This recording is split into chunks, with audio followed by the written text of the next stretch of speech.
Monsieur le rapporteur, mes chers collègues, nous allons procéder à notre première audition de ce jour, au cours de laquelle nous allons pouvoir entendre Madame Marine Tondelier. Madame, vous êtes secrétaire nationale du parti politique Les Écologistes et je vous remercie bien sincèrement d'avoir répondu à notre convocation et pour votre présence aujourd'hui devant notre commission d'enquête. Comme vous le savez, cette commission d'enquête s'intéresse aux stratégies que certains mouvements islamistes peuvent mettre en œuvre au niveau local ou national pour influer sur les représentants politiques et in fine sur les politiques publiques. Elle ne vise ainsi a priori aucun parti en particulier et n'a vocation sur un sujet aussi sensible que l'islamisme à n'accuser personne. Simplement, nous essayons d'analyser le plus fidèlement possible les phénomènes sur lesquels l'ensemble de la communauté du renseignement nous a alertés. Les éléments dont nous disposons à ce stade de nos travaux sont schématiquement les suivants. Il ne fait pas de doute que les mouvements islamistes sont présents sur notre territoire et qu'ils souhaitent exercer une influence pour modifier nos règles communes. Le rapport du ministère de l'Intérieur de mai dernier le confirmait et cela nous a été redit à plusieurs reprises au cours de nos auditions. Cet objectif politique les amène naturellement à nous intéresser aux représentants politiques et aux partis politiques pour savoir quelles sont les relations qui peuvent exister avec ces mouvements. Au niveau national, les cas les plus problématiques semblent se concentrer principalement sur un autre parti que le vôtre. Au niveau local, la situation est plus compliquée. Tous les partis peuvent être concernés par les tentatives d'entrisme de la part de personnes proches de mouvements islamistes. Sur ce point, je me permets une seconde précision. Nous traitons bien ici d'islamisme politique, soit de personnes défendant une vision exacerbée de l'islam et cherchant à l'imposer d'abord aux communautés musulmanes présentes sur notre territoire et plus généralement à notre société. Nous ne traitons donc ni de l'islam, ni des musulmans, ni de toutes les décisions qui sont prises de manière tout à fait légitime par les élus de la nation pour répondre aux besoins exprimés par les membres de cette confession religieuse. De la même façon, nous condamnons sans équivoque les amalgames qui peuvent être faits entre islam et islamisme, ainsi que toutes les violences qui peuvent être exercées à l'encontre de personnes au nom de leur religion supposée. Nous traitons donc d'un point très précis, évoqué, mais qui n'a pas été pleinement développé par le rapport du ministère de l'Intérieur de mai dernier, à savoir les rapports entre les mouvements islamistes et les représentants de partis politiques. Or, il se trouve que lors de nos auditions, votre parti a été mentionné à plusieurs reprises comme pouvant constituer dans certains territoires une cible pour les mouvements islamistes. C'est à ce titre que nous avons souhaité vous recevoir et échanger sur cette thématique. Aussi, je vous soumettrai, Madame, quelques questions en guise d'introduction à nos travaux et je vous proposerai de prendre la parole pour un propos liminaire, puis le rapporteur pourra poser ses questions ainsi que les collègues ici présents qui le souhaitent. Pour ces questions liminaires, la première, tout d'abord, avez-vous pris connaissance du rapport du ministère de l'Intérieur sur l'islamisme politique en France de mai dernier, que j'évoquais à l'instant? Et si oui, qu'en avez-vous pensé? Partagez-vous le constat qu'une acculturation des élus et plus généralement du grand public à la réalité de la menace que représente l'islamisme est essentielle pour la combattre efficacement, a fortiori dans un contexte marqué par l'extrême sensibilité de la population musulmane et la fréquente dénonciation de l'islamophobie? Deuxième question, d'ailleurs, c'est sur ce terme d'islamophobie qui fait débat. Et que pensez-vous de ce terme auquel les services de l'État préfèrent celui d'acte anti-musulman, qui est plus objectivable? Troisième question, avez-vous le sentiment qu'au sein de votre parti, la différence entre islam et islamisme fait l'objet d'une information suffisante pour permettre aux élus d'identifier les demandes légitimes de nos concitoyens musulmans, de demandes relevant davantage du séparatisme ou de l'entrisme? Ces enjeux font-ils l'objet de discussions en interne au sein de votre parti? Votre parti sensibilise-t-il ses élus et ses militants à ce sujet ou propose-t-il des formations pouvant en traiter? Enfin, un risque d'entrisme sur les listes municipales en vue des prochaines élections municipales a été mentionné à plusieurs reprises au cours de nos auditions, notamment dans les communes situées au sein d'écosystèmes islamistes déjà bien constitués. Comment prévenir ces phénomènes selon vous? Et est-ce un sujet de vigilance pour votre parti? Voilà donc en quelques mots d'introduction avant que vous preniez la parole pour votre propos liminaire. Je vais vous remercier et je vais vous inviter, conformément à l'article 6 de l'ordonnance du 17 novembre 1958, à prêter serment de dire la vérité, toute la vérité, rien que la vérité, Je vais donc vous inviter à lever la main droite et à dire « Je le jure ». Je vous en remercie et je vous laisse la parole. Alors, j'ai préparé une petite introduction pour cadrer les choses. Ça ne répond pas forcément à toutes vos questions, mais j'imagine que vous ferez un plaisir de me relancer sur celles auxquelles je n'aurais pas répondu. Très bien, je vous en prie. Monsieur le Président, Mesdames et Messieurs les députés, Monsieur le rapporteur, merci de m'avoir si gentiment convié à m'exprimer devant vous ce jour. En juin dernier, les députés Les Républicains ont exercé leur droit de tirage pour créer une commission d'enquête, droit accordé une fois par an aux groupes d'opposition ou minoritaires qui constituent un outil politique rare et précieux. Ils ont choisi d'utiliser ce droit pour aborder le sujet des organisations et réseaux soutenant l'action terroriste ou propageant l'idéologie islamiste. Oui, les questions du terrorisme et de la diffusion de l'idéologie islamiste sont essentielles pour la sécurité de notre pays et pour notre vivre ensemble. Mais dans ce cas précis, la manière de les traiter me semble délétère et je préfère le dire d'emblée. J'utilise à dessein le mot délétère parce que cette commission d'enquête, par la manière dont elle s'est créée et dont elle choisit et formule ses questions, nourrit ce climat de suspicion permanente qui pèse sur un trop grand nombre de nos compatriotes en raison d'une appartenance réelle ou supposée à une religion, en l'occurrence l'islam. En alimentant cette atmosphère que je n'hésite pas à qualifier d'islamophobe, elle risque de dégrader une nouvelle fois la sérénité et les libertés des personnes concernées et, par ricochet, de contribuer à rétrécir des droits pour l'ensemble de la population par l'extension, par exemple, d'un droit d'exception. Mais avant d'en venir au sujet qui fâche, je veux le redire clairement, oui, les écologistes sont convaincus que la lutte contre le terrorisme islamiste est un enjeu crucial pour notre pays, parce qu'il menace et a déjà atteint à plusieurs reprises la sécurité de celles et ceux qui vivent sur notre sol, mais aussi la vie de nos compatriotes à l'étranger, parce qu'il met à l'épreuve nos principes républicains et parce qu'il continue, ailleurs dans le monde, de restreindre les libertés et de semer la peur. Le terrorisme, c'est la tranquillité impossible, a rappelé une victime du 13 novembre 2015 à la barre du procès. Il y a quelques semaines encore, notre pays s'est recueilli en hommage aux 132 personnes assassinées ce soir-là par les commandos de Daesh au Bataclan, au Stade de France et sur les terrasses des 10e et 11e arrondissements de Paris. Nous n'oublions rien, ni ces atrocités, ni celles commises depuis 10 ans, au cours desquelles 119 autres personnes ont perdu la vie sur le territoire national. Si les organisations terroristes islamistes ont été matériellement affaiblies depuis 2015, leurs discours, eux, continuent d'infuser.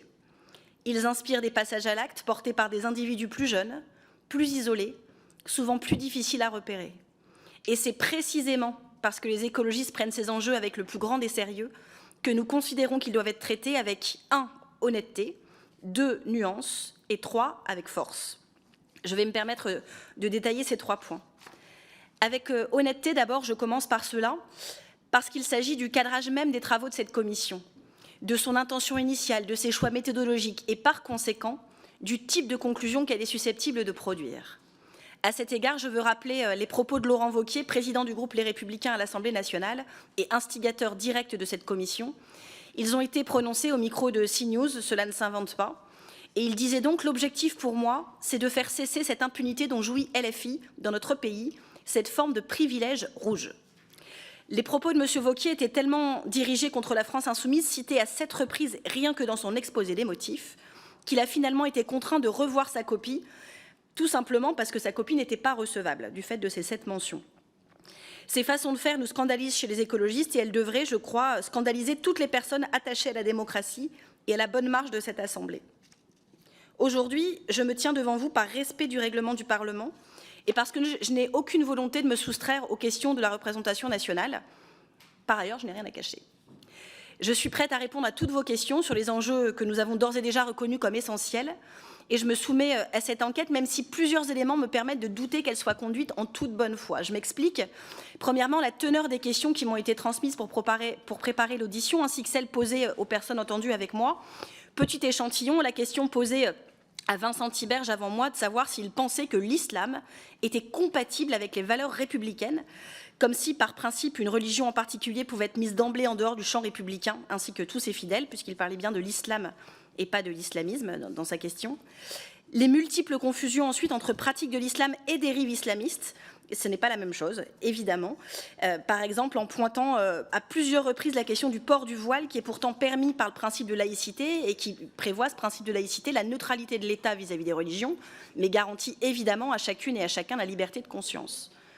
Ensuite, le fait de traiter la question de l'islamophobie comme une obsession et non pas comme une grave discrimination, alors que nous savons que cette islamophobie a au moins fait 2 morts cette année, Aboubacar Cissé et Hicham Miraoui. Et puis, à l'instant, dans les questions que vous avez posées en introduction, vous avez parlé d'un contexte marqué par l'extrême sensibilité de la population musulmane. J'aimerais savoir ce que vous entendez par l'extrême sensibilité de la population musulmane. Je pourrais ainsi mieux répondre à la question. Et je rajoute à tout ça l'absence pure et simple d'investigation liée au terrorisme d'extrême droite, pourtant au cœur des préoccupations de la DGSI et d'Europol. Je m'étonne par ailleurs que tous les partis représentés au Parlement n'aient pas été convoqués à cette audition. Vous l'avez dit d'ailleurs dans votre introduction, cette commission d'enquête ne vise aucun parti en particulier. Bon, il faudrait déjà l'expliquer à M. Wauquiez. Moi, je suis convoquée ce matin. J'ai compris que Jean-Luc Mélenchon l'était et qu'il sera plutôt là ce week-end. Mais en l'occurrence, j'aimerais m'assurer du fait que l'ensemble des partis politiques vont être auditionnés parce que, voilà, il n'y a pas de raison que seuls les écologistes le soient. Et la cohérence aurait voulu que l'invitation soit bien adressée à l'ensemble des partis, pas seulement au mien, puisque vous avez bien dit que tous les partis, dans votre introduction, pouvaient être concernés par la problématique. Je viens de développer ce que j'entendais par honnêteté. Je voudrais maintenant évoquer notre devoir de nuance à tous. Nous traversons une période où les mots sont malmenés. Or, l'imprécision, qu'elle relève de la haine pure et dure contre les musulmans ou d'une ignorance savamment entretenue, alimente les incompréhensions, les tensions sociales et la violence. Pour les sujets qui nous occupent, ces distinctions sont pourtant essentielles, en tout cas pour qui tient sincèrement à nos principes républicains. Car ne pas distinguer ou faire semblant de ne pas distinguer une personne d'origine maghrébine ou d'Afrique subsaharienne, une personne de confession musulmane, un islamiste et un terroriste, c'est nourrir l'injustice dans un pays qui fait de l'égalité et de la participation de tous à la vie publique des idéaux cardinaux. Vouloir, comme le questionnaire indicatif reçu en amont l'indique, me poser des questions sur le port du voile dans une commission censée traiter de l'entrisme islamiste et du terrorisme participe à ces confusions qui parcourent la société française dans son ensemble.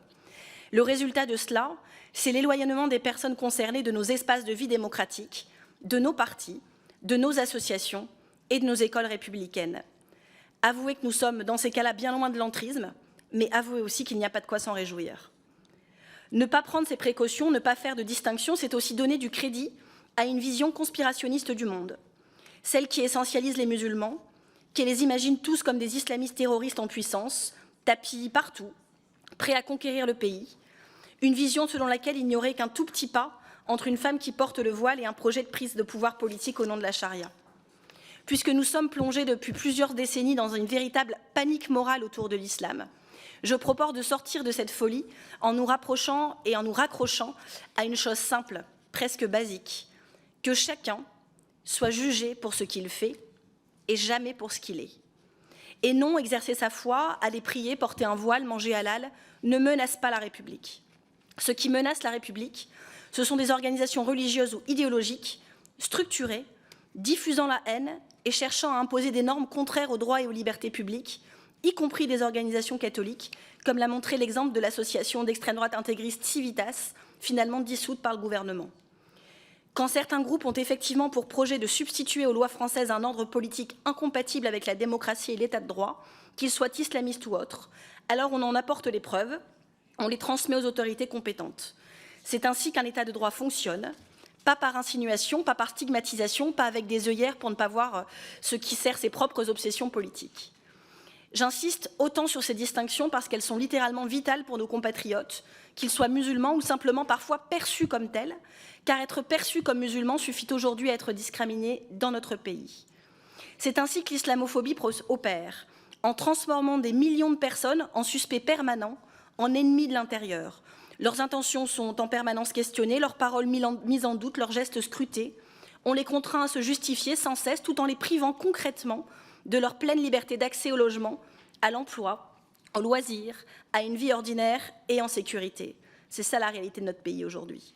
Et parfois, la violence franchit un seuil supplémentaire. Mue par une vision extrêmement pauvre de ce qu'est une nation, Certains en signifient qu'ils ne seront jamais de vrais Français, entre guillemets, tant qu'ils n'auront pas renoncé à tout, leur prénom, leur tradition culinaire, leur prière, leur voile. Et même s'ils renonçaient à tout, si tant est que cela ait un sens, ce ne serait jamais suffisant pour celles et ceux qui les harcèlent.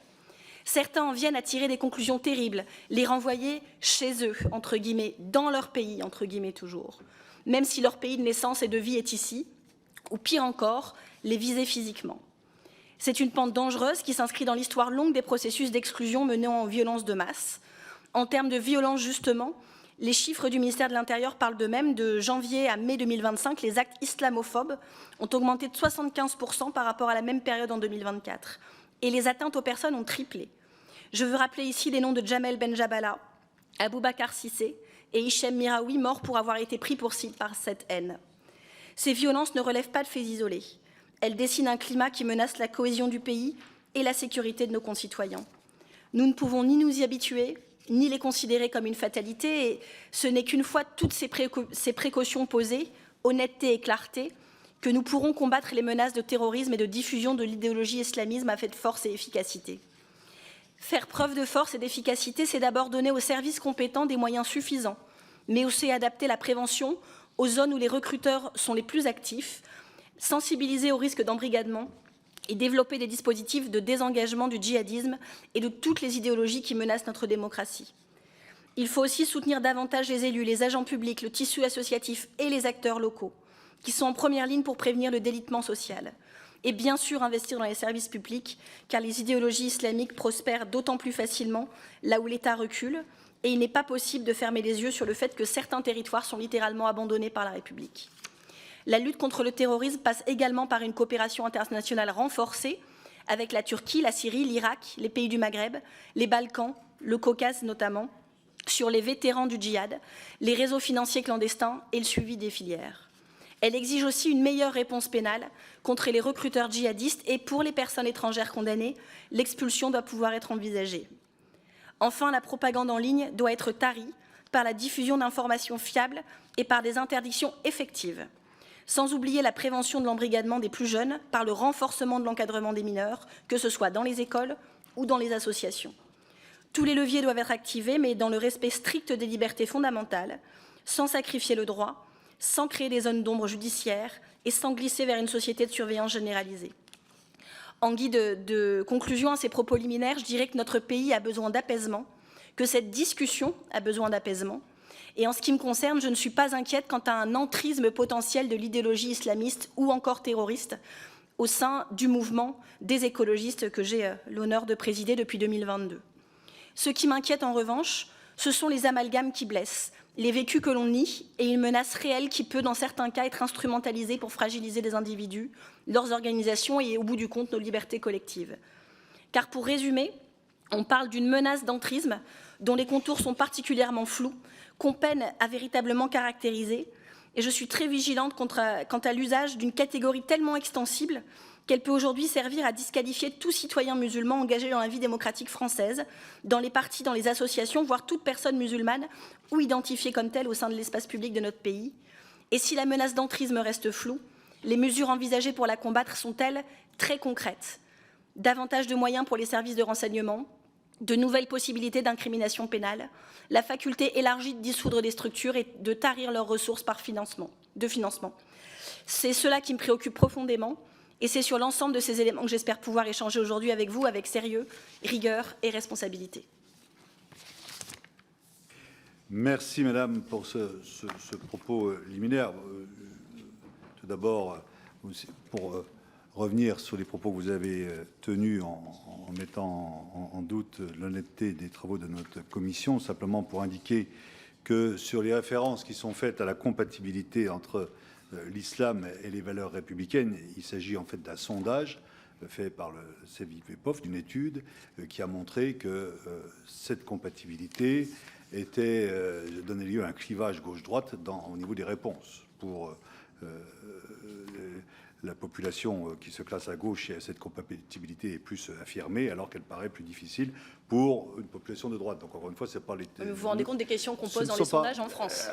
Voilà, mais enfin, il y a une liberté encore des instituts de sondage qu'il faut essayer de maintenir au maximum. Le deuxième point, quand vous parlez, vous citez ce que j'avais indiqué tout à l'heure dans mon propos liminaire, que nous sommes dans un contexte marqué par l'extrême sensibilité de la population musulmane, c'est entre guillemets, c'est cité du rapport du ministère de l'Intérieur de mai dernier. Là encore, ce n'est pas une pensée qui vient des membres de la commission d'enquête. Il s'agit d'un extrait d'un rapport officiel au ministère de l'Intérieur. Par ailleurs, sur l'audition de tous les partis, nous sommes dans un délai contraint en termes de commission d'enquête. Nous n'avons pas eu d'a priori au départ pour dire nous allons entendre telle ou telle partie. C'est à l'issue des auditions où on s'est rendu compte effectivement, comme je vous l'ai dit aussi en introduction, qu'il y avait un parti qui était le plus souvent cité, c'est la France Insoumise, mais qu'il y avait également, pour ceux qui ont assisté aux auditions, les écologistes, qu'il était surtout, et je vous l'ai indiqué également, au niveau local. Quand vous faites référence à nuance confusion, je ne suis pas sûr que le terme d'islamophobie que vous revendiquez, et qui est refusé notamment par tous les services de renseignement et les services de l'État, améliore la clarification. Parce qu'on voit bien qu'il y a peut-être l'amalgame qui vise à ce que dès qu'on parle d'islam, on voit, enfin, derrière tout musulman un islamiste en puissance. C'est un premier amalgame, mais il y a l'autre amalgame qui consiste à dire, dès qu'on parle d'islamisme, on ferait référence à tous les musulmans. Non, on peut parler d'islamisme en tant que tel et faire la distinction entre islam et islamisme. Et je crois que le terme islamophobie rajoute à la confusion. Voilà, donc j'ai bien noté que, et c'est directement en lien avec les travaux de notre commission, il n'y a pas, à votre sens, d'entrisme dans votre parti, et dont acte, je crois que c'est important. Mais la question que je souhaiterais aussi vous poser avant de laisser la parole au rapporteur, c'est est-ce que vous considérez qu'il y a aujourd'hui un entrisme islamiste ou des risques d'entrisme islamiste dans notre société ? Alors, sur ce qui est le propos que je juge malheureux sur l'extrême sensibilité, qui soit juste dans votre question, dans un rapport, ne change rien au fait que je crois qu'il faut être extrêmement prudent quand on parle de plusieurs millions de nos concitoyens qui forment une population diverse, plurielle, et qui n'a pas à être caractérisée globalement par une supposée extrême sensibilité. Une commission d'enquête, pour moi, et un rapport institutionnel encore plus, un devoir d'exactitude et de neutralité, et ça commence par la manière dont on désigne celles et ceux dont on parle. Pour ce qui est de l'islamophobie, je me réfère à ce document qui a été produit par la commission des lois. Sabrina Sebaï a été rapporteure de ce travail avec Ludovic Mendes, qui est Ensemble pour la République, et Marietta Karalamani, qui est socialiste. Donc c'était un rapport transpartisan et qui rappelle bien, oui, que l'islamophobie est un mot qu'on doit pouvoir utiliser. J'entends parfois ici et là qu'il y a un préjugé tenace qui attribue la paternité de ce mot aux mollahs iraniens qui, en 1979, auraient ainsi espéré discréditer leurs opposants. Mais le terme date en réalité de 1910, comme l'a rappelé l'historien Nicolas Lebourg, et il est utilisé par les institutions internationales, par exemple par l'ONU, par le Conseil de l'Europe, ainsi que par les chercheurs en sciences sociales. Il est globalement admis dans le langage courant comme désignant non pas la critique autorisée d'une religion, je l'ai dit dans mon introduction, mais la peur, la haine, l'hostilité ou la violence envers les institutions en raison de leur appartenance réelle ou supposée à l'islam. Donc je veux bien que ce mot soit remis en question par cette commission d'enquête. Je ne pense pas que c'était son objet, mais moi je revendique de l'utiliser et manifestement je ne suis pas la seule. Ensuite, vous m'aviez posé la question dans votre introduction du rapport sur les frères musulmans. Alors, quand même préciser que ce rapport donc, qui a été présenté dans un conseil de défense mercredi 21 mai dernier, il a été commandé par Gérald Darmanin il y a plus d'1 an et ce rapport devait être classifié, mais Bruno Retailleau a souhaité le rendre public. Soit, c'est son droit. Il a même fait fuiter, je trouve ça plus compliqué, des extraits dans le Figaro dès le dimanche 8 mai, alors que la sortie était le mercredi 21 mai. On voit bien là le lien entre essayer d'objectiver les faits et faire de la politique avec. Et pour moi, c'est compliqué de traiter des sujets aussi sérieux de cette manière-là. Seule une partie, celle portant sur les services de sécurité, n'a finalement pas été publiée. Et je veux bien comprendre pourquoi. Mais à la fin, ce rapport, il dit quoi? Et ça répondra à votre question sur existe-t-il de l'entrisme islamiste en France. La France compterait aujourd'hui entre 400 et 1000 frères musulmans. Ça, c'est le rapport que vous citez à l'appui qui le dit. C'est-à-dire 0,001% de la population française, même si le nombre reste difficile à établir. Ensuite, le budget de musulmans de France, donc c'est la branche française des frères musulmans, c'est 500 000 € annuels et ça a baissé de moitié depuis 5 ans. Le rapport recense 139 lieux de culte affiliés à des musulmans en France et 68 autres considérés comme proches de la mouvance frériste, soit au total seulement 7% des mosquées, puisqu'il y en a 2600 en tout.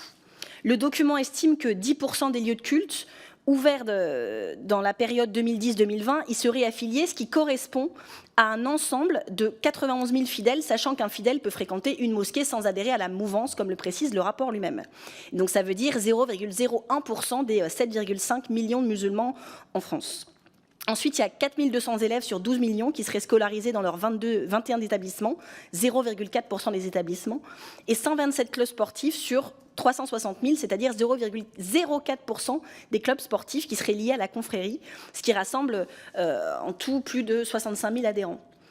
Sur la trentaine d'ONG considérées comme islamistes, 16 sont dirigées par des salafistes, ça, je le mets entre guillemets, c'est les mots du rapport, et donc c'est un courant sunniste, un concurrent, marqué par une lecture littéraliste et rigoriste des textes, mais le rapport en identifie seulement 4 relevant ou ayant relevé de la mouvance frériste.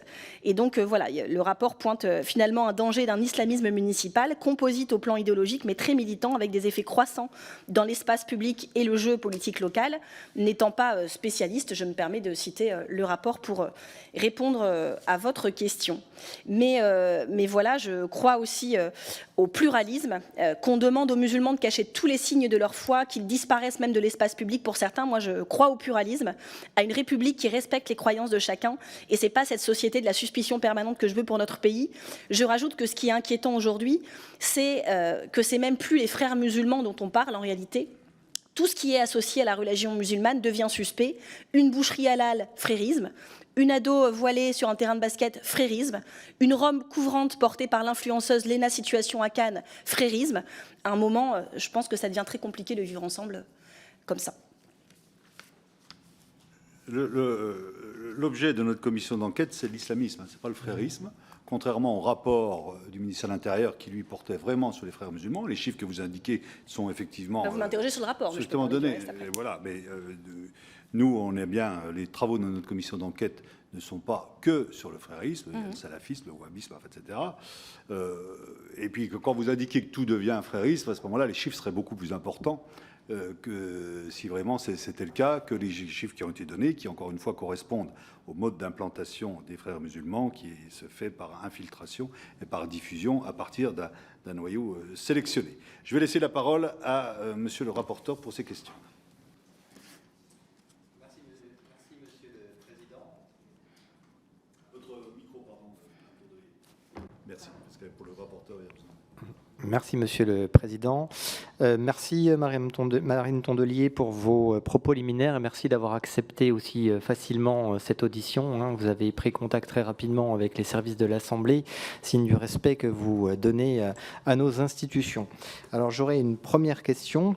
Le rapport sur les frères musulmans évoque l'implantation de réseaux islamistes dans certains territoires de la République. Ces auteurs considèrent que les élus sont aujourd'hui en première ligne face à la montée de cette mouvance et affirment que le danger d'un islamisme municipal, composite au plan idéologique mais très militant, avec des effets croissants dans l'espace public et le jeu politique local, apparaît bien réel. Que pensez-vous de ces affirmations alors que des polémiques ont pu, ces dernières années, affecter plusieurs mairies dirigées par votre parti ? Quel regard portez-vous sur le cas du maire de Colombes, dont la mairie a été perquisitionnée par la police il y a quelques jours pour des soupçons de favoritisme visant des associations islamistes, après qu'il ait choisi d'ignorer les alertes du préfet des Hauts-de-Seine?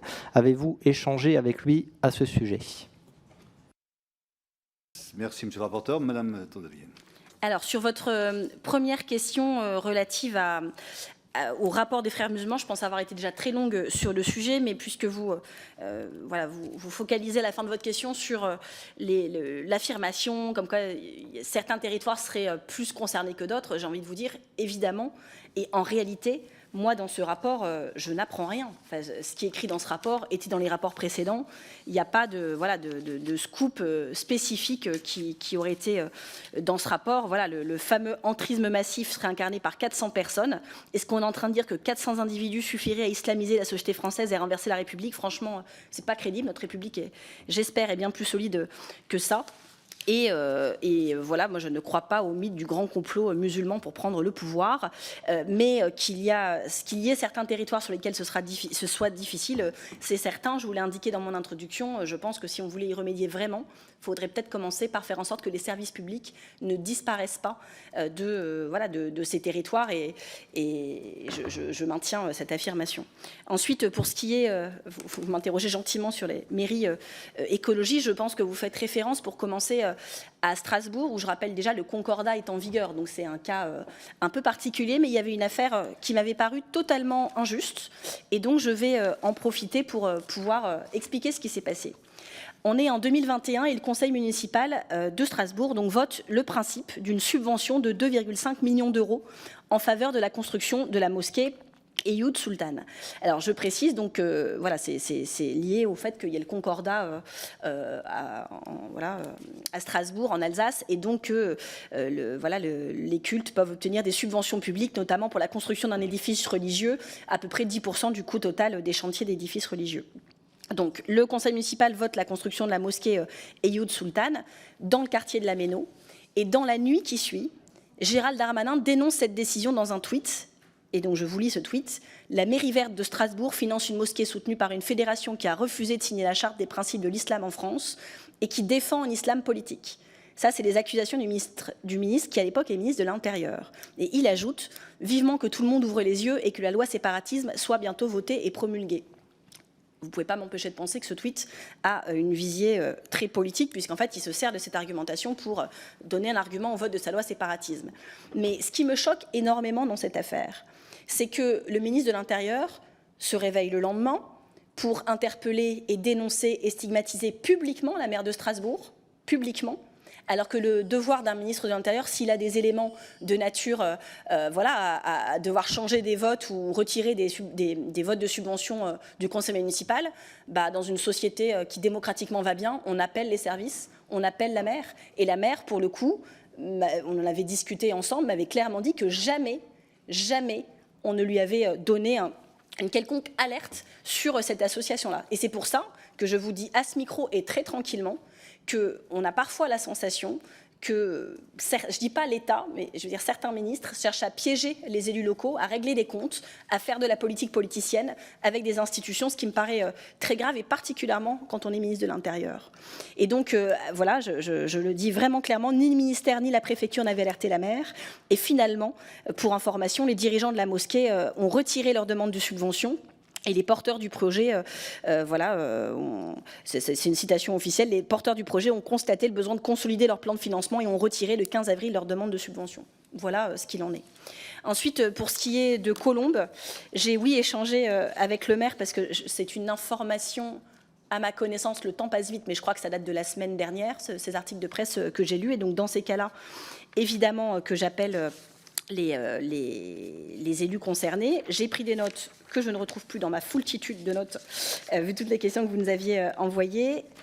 Hop, ça doit être dans celle-ci. Enfin, peu importe. En tout cas, moi, il n'avait pas grand-chose à déclarer publiquement, et donc moi non plus, puisque c'est une affaire qui est en cours, et donc dans ces cas-là, c'est quand même compliqué la commission d'enquête ne se substitue pas à la justice. Je retrouve mes notes à l'instant.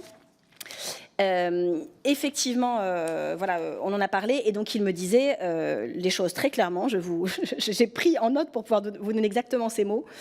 Dans l'enquête, soit ils trouveront quelque chose et on prendra nos dispositions et on se portera même partie civile, donc il n'y a aucune ambiguïté sur ce sujet, soit ils ne trouvent rien et au moins les choses seront claires. Et il ajoute, nous croyons à la justice dès l'instant où elle est rigoureuse, et je m'associe pleinement à ces propos. Voilà.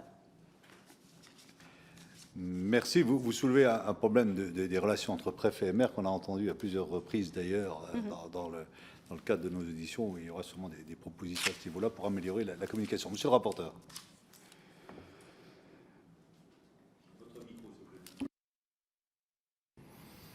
Merci.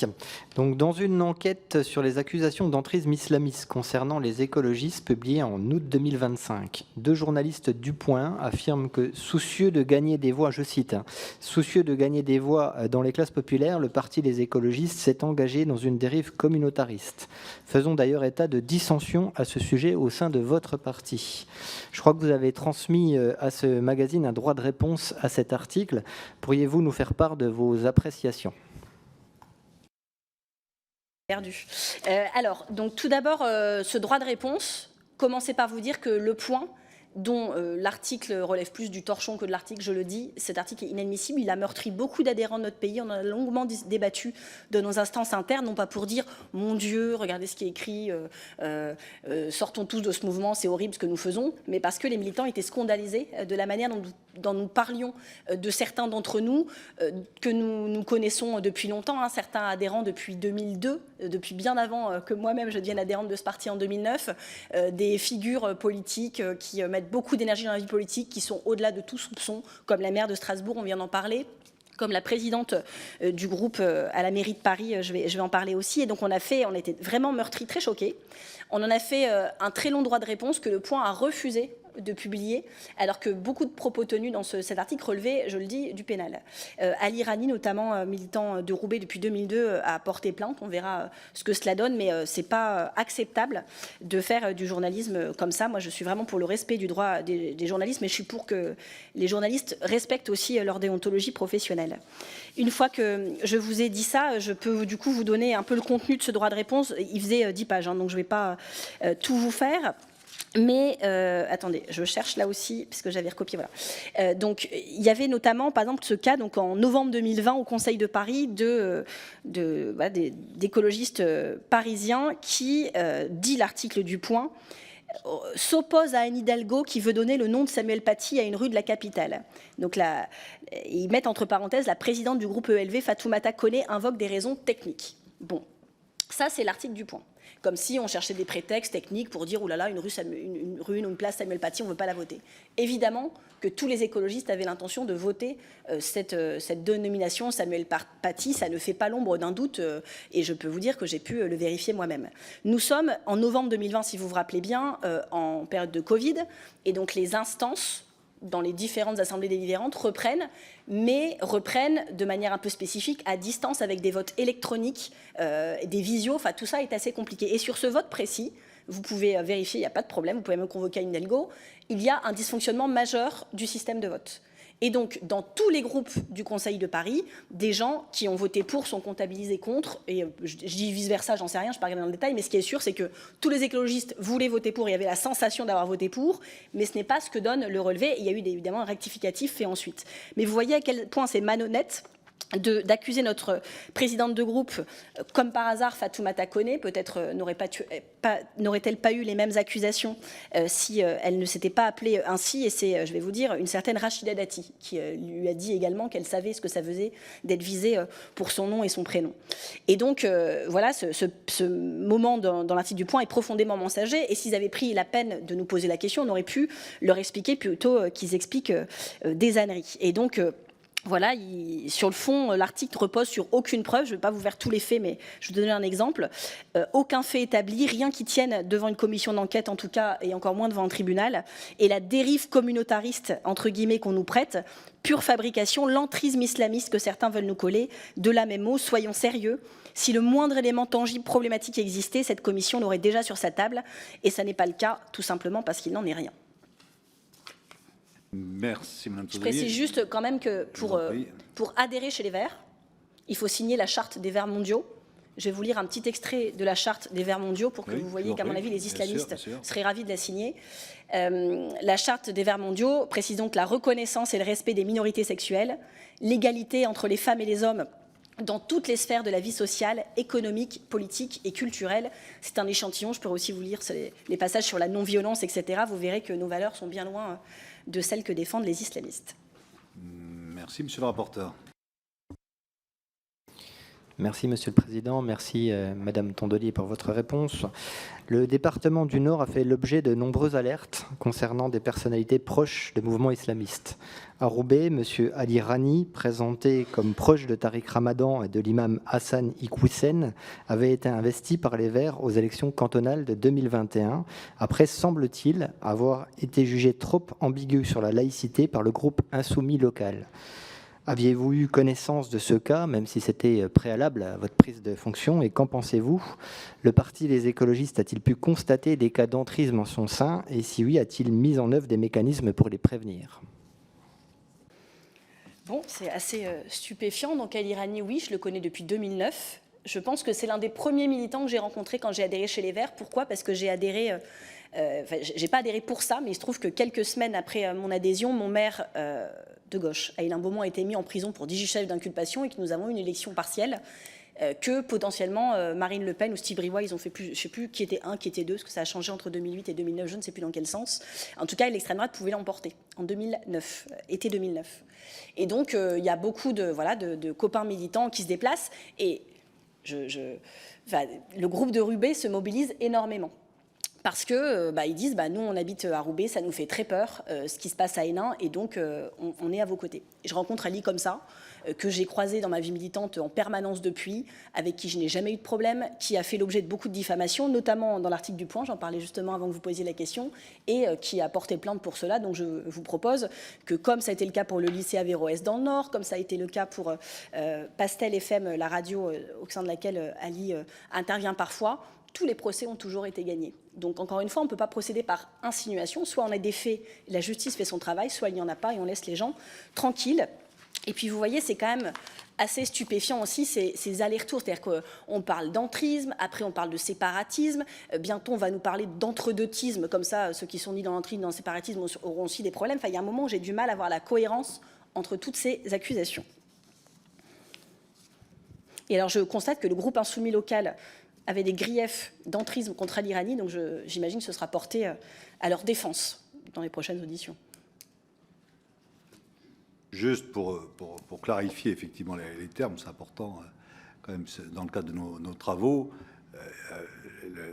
On distingue, quand je dis on, c'est pronom impersonnel, donc c'est surtout le gouvernement, les services de renseignement distinguent trois phases qui ont été d'abord la phase des attentats qui s'est traduit par le menaces et puis des actes terroristes et djihadistes, puis ensuite le séparatisme qui a donné lieu à la loi confortant les respects des principes de la République, séparatisme, c'est-à-dire la volonté de certaines communautés de se mettre en dehors de la société et de la République. Et actuellement, on est sur une troisième phase qui correspond à de l'entrisme, qui concerne effectivement la volonté d'infiltrer par des structures sociales ou économiques la société en vue d'une réislamisation. Voilà les étapes sur lesquelles nous travaillons, qui font consensus, non pas sur l'ensemble du champ politique, j'entends bien, mais en tout cas au niveau des services de l'État qui travaillent sur ces sujets. Monsieur le rapporteur. Si je peux juste ajouter du coup sur Ali Rani, enfin par rapport à ce que vous dites, encore une fois, il est adhérent, je vérifierai la date, je vous la transmettrai, mais en tout cas bien avant moi. Je crois qu'il est adhérent depuis 2002. Donc, on parle d'entrisme comme un fait nouveau en politique, ça aurait été vraiment très, très prémédité. Ensuite, moi, je vous lis, avec Ali, j'ai eu des désaccords politiques parfois. Il y a des fois où on n'a pas été d'accord. Il y a des fois où il y a eu mais comme dans tout mouvement politique sain où la démocratie existe, des fois on n'a pas été d'accord. Par contre, comme vous me dites, le groupe La France Insoumise locale a dit que je ne sais pas quoi en 2021.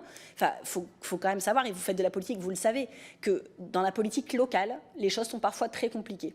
Et que des groupes vont être en friction, parce qu'en concurrence. C'était le cas au départemental de 2021 dans quasiment tout le département du Nord. Et donc des accusations, comme c'est souvent le cas à Roubaix, et je cite Roubaix parce qu'Ali Rani se trouvait de Roubaix, mais c'est le cas, il y a des groupes locaux, des villes municipales. Je suis bien placée, moi mon maire a été mis en prison pour 18 chefs d'inculpation. Voilà, c'est comme ça, c'est la vie politique locale qui est la mienne et je fais avec. Et donc il y a des endroits où vous tombez au milieu de paniers de crabes, où tous les coups sont permis et surtout les coups bas. Voilà.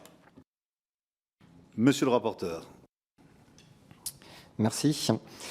En octobre 2023, suite à un rassemblement durant lequel des manifestations avaient scandé Allahu Akbar, vous avez déclaré, je vous cite, « Je rêve d'un monde où je pourrais manifester pour le peuple palestinien, le peuple israélien et pour la paix sans être amalgamé à des gens qui crient Allahu Akbar, place de la République hier, ce qui est débile et choquant. » Suite à une polémique, les jeunes écologistes ayant notamment critiqué publiquement votre position, vous êtes revenu sur votre déclaration en indiquant la regretter et en présentant vos excuses. Pourquoi être revenu sur vos propos ?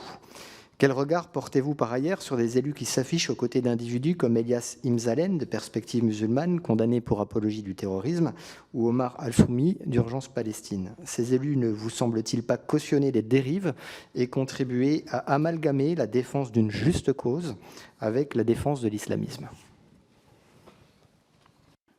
Pour l'instant, nous sommes dans le bingo de toutes les questions que j'avais prévues. Et donc, je vais vous répondre très sereinement sur les propos concernant Allahu Akbar. Oui, les jeunes écolos ont pris position publiquement contre moi. Ils ont eu raison. Et Sabrina, pour être tout à fait en transparence de vous, Sabrina Sebaï, je pense que c'était la première à m'avoir dit en sortant de l'émission t'as dit une connerie, t'étais très fâchée, je m'en rappelle, on en a beaucoup discuté. Et je ne me suis pas excusée parce que j'étais victime, je sais pas quoi, de pression interne. Je me suis excusée parce que j'avais dit une connerie. Aussi simplement que ça. Et je vais vous expliquer pourquoi j'avais dit une connerie. On est à l'époque, donc moi je suis devenue secrétaire nationale des écolos en décembre 2022. On est à l'époque 4 salariés. On bosse à peu près 90 heures par semaine, parce qu'en plus on a des salariés aux 32 heures, donc le vendredi, le lundi, tout le monde n'est pas là. Enfin, je ne sais même pas comment on a fait. On prévoit de changer tout notre parti, les statuts, le nom, le logo, et on fait ça vraiment à marche forcée, pendant des mois. Je ne fais que ça. Et on a une grande convention de lancement, de mémoire, la date, vous vérifierez, c'est le 13 octobre 2023, donc c'est la grande convention où on a que les militants votent dans la nuit, on a les résultats, ça y est, on change de nom, de logo, de statut, on lance tout ça, et c'est voilà. Sauf qu'entre-temps, il y a eu le 7 octobre.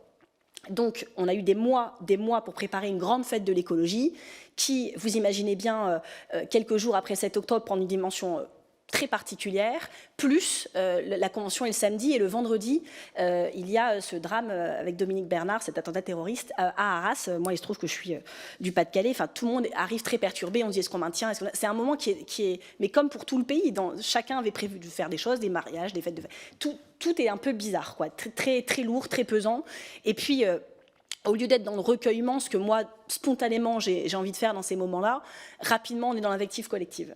Et moi, je le dis en tant que femme politique, je suis solide sur mes valeurs et j'aime bien pouvoir adresser les sujets vraiment, pas en commentant je sais pas qui a dit je sais pas quoi.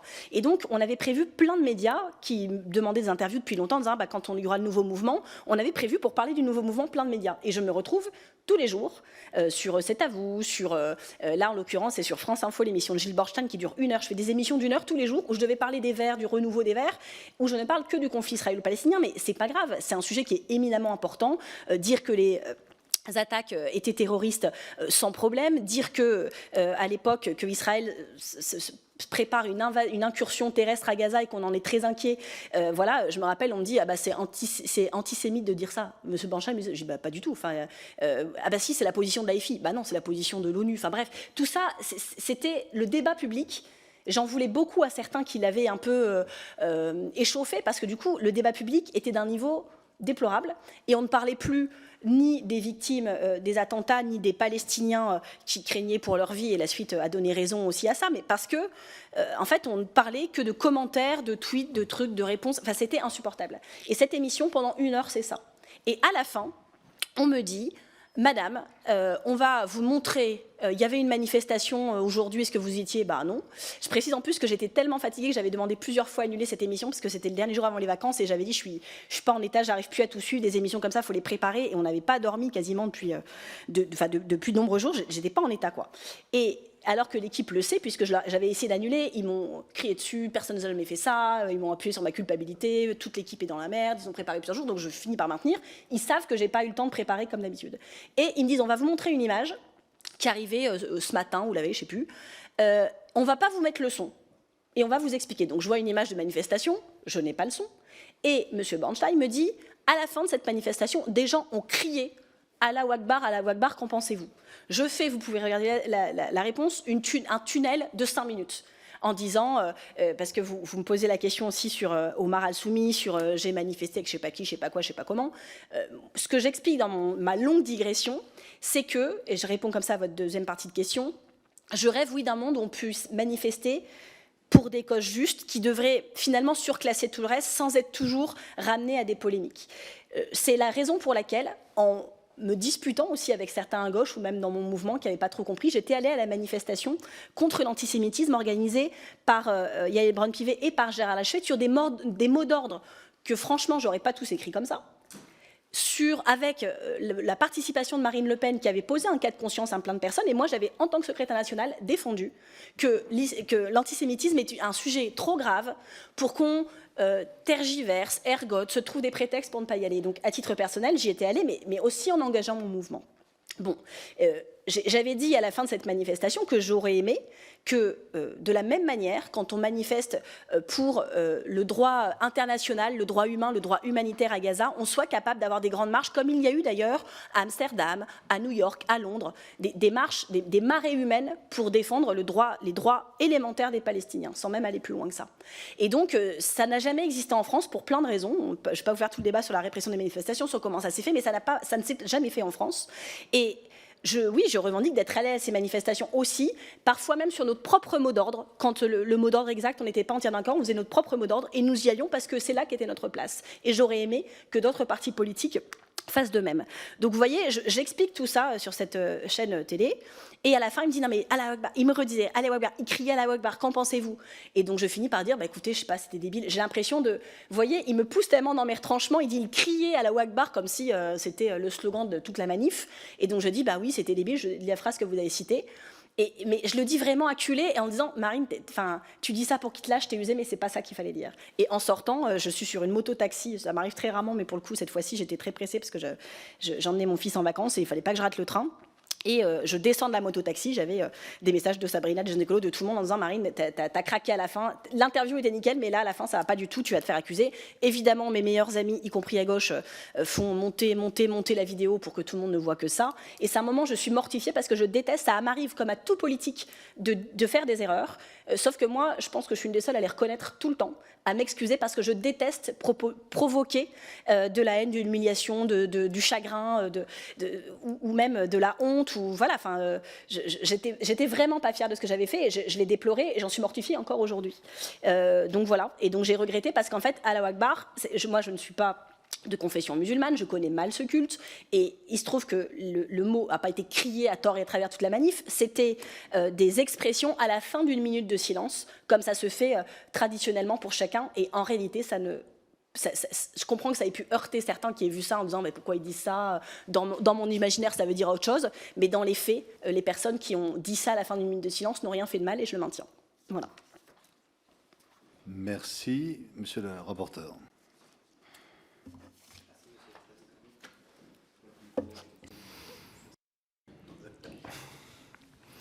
Alors, Madame Tondelier, vous avez invité le rappeur Médine aux journées d'été de votre parti en septembre 2023. Celui-ci s'était illustré par l'utilisation de sémantiques islamistes dans son œuvre et par des attitudes polémiques que je rappelle. D'abord, les termes de sa chanson « Don't laïque »,« Crucifions les laïcards comme à Golgotha » ou « Je mets des fatwas sur la tête des cons ». Ensuite, il s'est aussi illustré par plusieurs photos douteuses sur des comptes militants. Exemple, photo d'un t-shirt djihad. Enfin, je rappelle un tweet utilisant un jeu de mots perçu comme un sous-entendu antisémite à l'endroit de la juriste Rachel Kahn, où il avait écrit « Rescanpe ». Vous avez confirmé son invitation d'ailleurs 15 jours après ce tweet. Ces journées d'été constituent un événement politique et non culturel. Quel message politique entendez-vous apporter à vos militants et sympathisants en mettant en avant un tel artiste ? Alors je précise que je ne suis ni l'avocate ni la porte-parole de Médine, dont j'avais pour le coup jamais écouté la musique avant de l'inviter aux journées d'été. Je vais vous expliquer comment ça se passe. Je l'ai écouté depuis parce que alors, du coup j'ai eu tellement de questions à répondre que je l'ai écouté. Et je vous mets au défi pour une grosse majorité des rappeurs d'aller écouter au mot par mot les textes et d'en faire l'exégèse et l'analyse de texte. Voilà, c'est un art, on n'est pas là pour avoir une discussion culture, mais vous savez très bien pourquoi je dis ça là. Ensuite, donc, nous allons journée d'été au Havre. il y a un appel à candidature, c'est la ville du Havre qui postule, et donc dans ces cas-là, on regarde un peu qui sont les personnalités locales qu'on pourrait inviter. Et je me rappelle d'une réunion du bureau exécutif, donc on est en... C'était en 2023, été 2023, exact. Donc c'est notre première journée d'été dans la nouvelle mandature avec la nouvelle équipe. Et la personne qui s'occupe des journées d'été, ce n'est pas moi, propose 2 personnalités locales à inviter en disant, je vous préviens, on n'est pas d'accord avec ces personnes, mais on est dans leur ville et les locaux disent bah, c'est eux un peu les emblèmes de la ville, il faut les inviter à débattre. Donc le premier, c'est Édouard Philippe. On dit qu'il faut faire un grand débat avec lui, ça va parler terminal méthanier, nucléaire, etc. On ne sera pas d'accord. On ne peut pas me dire que je suis d'accord politiquement avec Édouard Philippe, mais voilà, on l'invite. Et il y a le rappeur Medine, voilà, qui est l'artiste local, qui est très aimé au Havre, etc. Je précise d'ailleurs que quelques semaines plus tard, juste après les journées d'été, d'ailleurs, vous savez, Emmanuel Macron avait organisé des rencontres de Saint-Denis. Vous vous rappelez, il avait convié tous les chefs de parti. Je l'avais appris depuis le Havre, donc c'était vraiment la semaine d'après. Et qu'après un été entier de polémiques, des semaines et des semaines de polémiques, des semaines. Alors que j'entends des choses très choquantes tous les jours dans le débat politique qui sont oubliées en 2 heures et dont personne ne s'excuse jamais. Après des semaines de débat, Édouard Philippe vient me voir en disant alors, du coup, tu as rencontré Medine, il est sympa, hein. Et je dois dire, je lui dis, mais tu te fous de moi? Il me fait, ah non, mais moi je l'ai déjà reçu en mairie plusieurs fois, je le trouve très sympa. Il est vraiment très sympa, il nous aide sur plein de trucs. Et je dis, ben, ça vous est pas venu à l'esprit d'intervenir dans le débat pour juste dire ça? Il m'a dit, ah bah, ça c'était votre truc. Enfin, je veux montrer aussi toute l'hypocrisie qu'il y a autour de ces sujets. Et donc oui, il y a eu un énorme débat, et surtout, le fait sur les réseaux sociaux, avec les codes qui sont ceux des réseaux sociaux, dont je pense qu'on devrait parfois plus s'éloigner, il surréagit à un propos de Rachel Kahn en disant « reste campé », ce qui est inadmissible. Et moi, je me rappelle immédiatement l'appeler en disant « mais qu'est-ce que tu viens de tweeter ?» Et il me dit « bah oui, mais rescapé, ça veut... » Alors déjà, il y a plein de jeux de mots avec la famille Kahn. Moi, je ne savais pas que sa famille, ils se surnommaient entre eux la famille Kahn, canapé, Mexican food, dit sa femme quand elle partage une recette de guacamole. Enfin bref, je ne savais pas qu'ils faisaient des jeux de mots avec Kahn, donc je ne comprenais rien. Et je dis « mais tu te rends compte, rescapé, c'est pas possible ?» Et il me répond bah oui, mais il y a plusieurs sens au mot. Et je lui dis bah oui, mais il y a un sens qui emporte tous les autres. Tu peux pas dire ça, c'est pas possible. Alors peut-être que dans les codes du rap, c'est pas les mêmes degrés d'acceptation, mais il se trouve que là, tu as invité un événement politique, et donc évidemment c'est les règles politiques qui s'appliquent à ta présence, et tu es maintenant jugé selon les critères du débat politique. Et donc il s'excuse, ce qu'il a aussi, des commentaires que j'ai vus derrière est assez rare pour un rappeur, et certains lui ont beaucoup reproché de cette excuse en disant tu devrais pas t'excuser. Il l'a fait. Je pense que ça lui a été reproché. Et je me rappelle d'avoir une discussion où il me dit, parce qu'il était aussi accusé d'avoir tenu un propos homophobe en 2015, et il me dit, tu vois, sur l'homophobie, il me dit, j'ai grandi avec des codes où j'ai pas été déconstruit comme vous. Dans l'univers qui était le mien, c'est pas des choses qu'on m'a apprises. Et donc il dit, sur l'homophobie, je me suis déconstruit. Et il me dit, sur l'antisémitisme, je dois me déconstruire aussi, puisque là, maintenant que tu m'expliques, ok, mais c'est vrai que quand je l'écris, alors après, encore une fois, je ne suis ni son avocate, ni sa porte-parole, donc voilà, mais c'est ça qu'il me dit à l'époque. J'en discute y compris avec la Première ministre, avec le CRIF, avec la LICRA, enfin, on a plein de discussions. Et je me rappelle à plusieurs grands responsables associatifs de ce pays, que je nommerai pas pour pas les mettre en difficulté, mais des personnes qui s'occupent vraiment de l'antisémitisme, je leur dis, en fait, l'antisémitisme aujourd'hui, il est partout. On a du mal à le combattre. Nous aussi, on était encore ce midi chez les Verts en formation sur le sujet, puisqu'on a fait une formation de lutte contre l'antisémitisme à tous nos candidats au municipal. Il se trouve que c'était ce midi, et on en a plusieurs de prévus pour vraiment, voilà, sachant que l'antisémitisme, comme toutes les formes de racisme, sont très diffus dans la société, il faut former tout le monde tout le temps. Voilà. Donc nous, on le fait. Mais je dis aux responsables associatifs avec qui je discute, en fait, nous, on fait quoi? On fait comme vous, on fait des tribunes, on fait des tracts, on fait des colloques. Alors ça touche des personnes, mais ça touche pas toute la société. Et donc du coup, comme Medine avait l'air de s'amender, il m'avait expliqué toute l'histoire, et il avait l'air prêt à s'amender, je me suis dit, peut-être que j'ai eu tort, j'en sais rien. Mais je me suis dit, s'il fait ce canapé qu'on avait prévu, qui n'était pas un truc pour lui servir la soupe, qui était un échange très franc, vous pourrez regarder, d'ailleurs, je pense que tout l'échange était nickel, qu'on soit d'accord ou pas avec ce qui est dit. Je me suis dit, si lui... il reconnaît publiquement avoir dit une erreur, que c'est pas ok de faire ça, que l'antisémitisme est un problème, alors on aura touché des personnes qu'on ne touche pas par des campagnes de tracts ou par des tribunes dans la presse nationale. Donc voilà, ça a provoqué un débat dans mon mouvement, mais dans les deux sens. C'est-à-dire qu'il y avait des personnes qui disaient franchement, ne nous laissons pas, voilà, enfin, c'est un invité, on n'a pas dit qu'on était d'accord avec lui, ce truc est aussi utilisé pour nous nuire. D'autres qui étaient choqués, il y a eu des expressions aussi dans la presse. Et moi, de toute façon, à partir du moment où on en était là, c'était pas spécifiquement ma décision, mais c'était à moi de l'assumer. C'est ce que j'ai fait, et ça n'a pas été tout à fait simple, oui. Merci Madame Tondelier. Monsieur le rapporteur. Merci. Il y a quelques jours à Saint-Ouen, votre candidate Sabrina De Canton a dû renoncer à sa candidature après qu'on lui ait expliqué en interne que finalement une candidate homosexuelle serait mal acceptée dans certains quartiers populaires de la ville. Considérez-vous que ces pressions relèvent de l'influence de normes sociales conservatrices liées à des courants islamistes présents dans ces territoires ? Et comment expliquez-vous que votre parti, tout en affichant un engagement en faveur des minorités, notamment sexuelles, n'ait pas été en mesure de protéger sa candidate face à ces pressions qui sont en totale contradiction avec les valeurs de la République que nous entendons défendre ?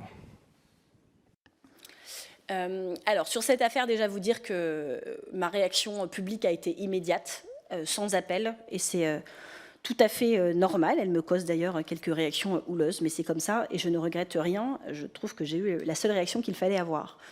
J'ai été mise au courant de ces agissements présumés, puisqu'il y a une procédure qui est en cours, et chez nous, on a l'habitude de procéder par contradictoire. Donc il y a une procédure interne, on verra ce qu'elle donne, mais je n'ai pas de raison de douter de ce que me dit Sabrina De Canton. En fait, je suis mis au courant par notre secrétaire national adjoint à la vie interne, je ne sais plus quel jour, c'était le jour de mon déplacement à Amiens, donc on pourra retrouver ça sur les réseaux sociaux. Je suis dans le train, il m'appelle pour me dire « Marine, est-ce que tu as vu la vidéo que Sabrina vient d'envoyer ?» Je dis bah, « Pas du tout ». Et donc il me dit « Attends, je te l'envoie ».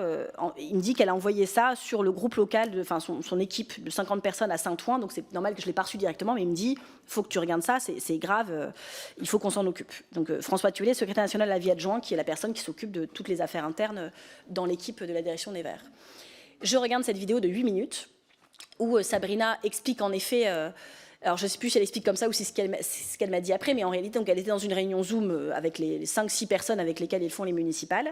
Elle se déconnecte parce qu'en fait, elle leur dit « je dois aller à une autre réunion Zoom ». Donc, elle se déconnecte pour changer de réunion et en fait, elle se trompe. Au lieu de se connecter à sa nouvelle réunion, elle se reconnecte à la réunion dont tout le monde pense qu'elle est partie. Donc, elle assiste à une discussion sur elle de toute son équipe, ce qui est humainement, évidemment, hyper dur. Et dans cette discussion... Enfin, donc il y a des choses qui sont dites dans cette discussion sur elle, alors que les gens pensent qu'elle n'est pas là.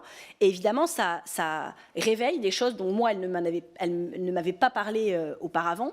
Et donc, voilà, dans cette vidéo, du coup, elle dit « Voilà ce qui vient de se passer, et du coup, je vous dis ce qui se passe depuis des mois. » Et elle annonce dans cette même vidéo, en même temps, qu'elle renonce à se présenter au municipal. Je l'appelle immédiatement dès que je sors du train, parce qu'évidemment, ça demandait un peu de confidentialité. Et dans les trains, surtout dans ma région, en Picardie, je suis reconnue. Et je l'appelle en disant « Écoute, Sabrina, je viens de voir ta vidéo, je suis stupéfaite. » Et donc, je demande comment il va. Enfin, je prends un peu de ses nouvelles. Voilà, c'est dur. Et je lui dis « Il y a un truc dont je dois te parler, par contre, c'est que si tu nous avais alerté avant, en fait, on aurait pu trouver des moyens. Ça aurait été compliqué, c'est sûr, parce qu'une fois que toute l'équipe qui est autour de vous, vous n'avez plus confiance, c'est très difficile. Mais je dis, on aurait toujours pu trouver des solutions, au moins regarder ensemble ce qu'on pouvait faire, ce que tu souhaitais qu'on fasse. Là, finalement, tu nous préviens en même temps que tu démissionnes, donc c'est difficile pour nous, c'est très frustrant parce qu'on peut pas, on a la sensation que c'est trop tard et qu'on ne peut pas t'aider. Et elle me dit, oui, bah, je sais plus ses termes exacts, je veux pas trahir sa pensée, mais elle me dit en gros, bah oui, mais c'est très conscient de ma part, c'est parce que vous auriez sans doute réussi à me reconvaincre de repartir, d'essayer, mais en fait, voilà, c'est trop tard. La confiance est rompue, etc. Pas avec nous, mais avec son équipe locale. Donc voilà, se passe quelques jours. Nous, on a un secrétaire exécutif, donc c'est les 6 personnes, secrétaires nationaux adjoints, trésorière, porte-parole, où on se réunit parce qu'on lui demande entre-temps de faire un écrit où elle pose tous les faits, les dates, les trucs, les faits reprochés. Elle nous l'envoie. Sur cette base, le secrétaire exécutif, ça ne nous prend pas très longtemps, on déclenche une procédure disciplinaire interne, parce qu'encore une fois, chez nous, c'est sur la base du contradictoire et ça paraît logique, mais on le déclenche tout de suite. Le mail est envoyé 2-3 jours après pour déclencher la procédure et ça paraît dans la presse 4-5 jours après.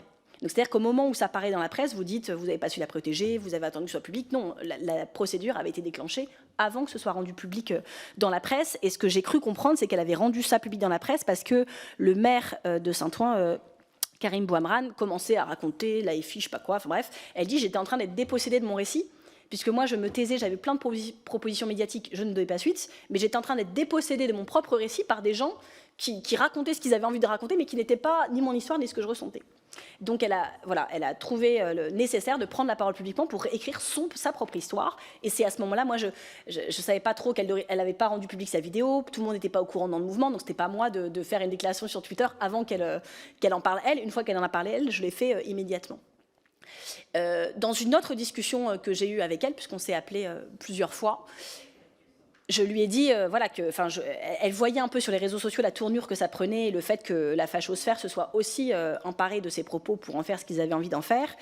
Et elle m'a dit être choquée parce qu'elle a fait d'ailleurs un communiqué qui dit « je ne veux pas laisser les quartiers être stigmatisés dans cette affaire » parce qu'en fait, elle a grandi dans ces quartiers. Et dans une famille, plurielle, comme c'est le cas dans mon endroit. Et elle dit, en fait, c'est la partie de ma famille plutôt très fortunée et pas du tout dans l'islam et compagnie, c'est plutôt dans cette partie-là que mon homosexualité a été la moins bien comprise et que ça a été le plus dur pour moi. Et donc, elle m'a dit, il faut arrêter, il n'y a pas plus d'homophobie à Saint-Ouen qu'à Versailles, c'était sa phrase exacte dans la conversation téléphonique. Et voilà, elle m'avait dit que je pouvais le dire devant vous si j'avais la question, parce que je lui ai dit, à mon avis, Sabrina, je vais avoir la question à cette audition, ça n'a pas loupé, et donc voici notre réponse.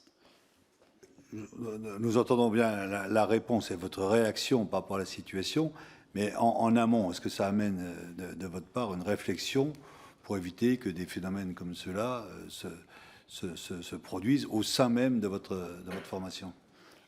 Évidemment qu'il y a des conclusions à en tirer, mais sur tous les partis, parce qu'en réalité, des femmes jeunes, parfois racisées, parfois de minorités d'orientation sexuelle, c'est très très fréquent. En fait, mais le plus commun, c'est que les femmes partent en silence en réalité, en silence sur la pointe des pieds. Sabrina, elle a eu le courage de dénoncer les choses, de prendre la parole en public, et donc ça donne un écho médiatique à cette situation particulière, mais malheureusement, ça n'est pas la première et ça n'est pas la dernière. Pour que ce soit peut-être pas la dernière, mais que ça n'arrive quasiment plus, c'est un travail dont on est tous responsables. Nous, on a dans notre mouvement, donc au moment de la refondation dont je vous ai parlé tout à l'heure, on a créé quelque chose qui s'appelle l'Académie verte, et donc au fur et à mesure que nos moyens sont revenus et ont pu être priorisés en termes salariés et en termes de budget, on a pu mettre en place une Académie verte, donc c'est vraiment un cycle de formation. Dans ce cadre-là qu'on avait la formation sur la lutte contre l'antisémitisme ce midi. Et donc on a un parcours de formation. À la fois, il y a différents niveaux. Il y a des parcours de formation pour tous les adhérents. Notamment, il y a des documents aussi qui sont remis aux nouveaux arrivants pour leur expliquer, voilà, vous êtes rentrés dans ce mouvement, bienvenue, voici nos valeurs, mais y compris sur le validisme, par exemple, de ne pas dire ce gouvernement est sourd à, je sais pas quoi, la commission handicap dit alerter aussi là-dessus, ça heurte des gens, sur les discriminations sexuelles, sur le racisme, sur l'antisémitisme. Enfin, il y a plein de formations qui sont dispensées, et d'informations dispensées aussi. Donc pour tous les adhérents, il y a un parcours ensuite qui là a été décidé il y a quelques semaines, qui est en train d'être déployé donc sur les cadres, parce qu'évidemment être animateur d'un groupe local, c'est pas les mêmes responsabilités que tous les adhérents, et donc on voit. Et puis après il y a des formations là encore plus spécifiques pour les élus, donc les parlementaires, les maires, pour être dans des instances internes, il y a des formations aussi à avoir validées. Et donc ça c'est en cours de déploiement, ça a beaucoup avancé. On a commencé par les violences sexistes et sexuelles. On est là sur on a même formé des formateurs par région qui sont capables eux-mêmes de faire les formations dans les régions. Donc c'est un travail de longue haleine. Est-ce que je suis satisfaite de la situation actuelle ? La réponse est non, et surtout vu mon naturel très exigeant. Mais je pense que c'est une réflexion qui doit être menée dans tous les partis politiques, et je ne pense pas qu'on fasse moins ou plus mal que les autres. Voilà. Je m'en réjouis pas pour autant. Merci, monsieur le rapporteur. Merci.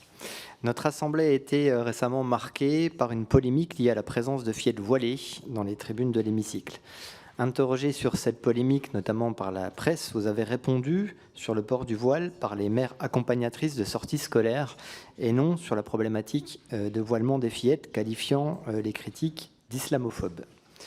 Vous défendez le port du voile comme un choix individuel, y compris pour des mineurs. Dans le même temps, votre parti soutient les femmes qui, ailleurs dans le monde, se battent contre le voile lorsqu'il leur est imposé par des régimes islamistes. Pouvez-vous expliquer clairement comment vous conciliez ces deux positions ? Comment en France distinguez-vous le choix libre d'une fillette de l'influence de normes religieuses ou communautaires contraignantes? Et quelles garanties votre parti propose-t-il pour éviter que la défense du choix individuel ne contribue en réalité à renforcer des pressions ou des mécanismes d'emprise contraires à l'émancipation des femmes que vous dites défendre?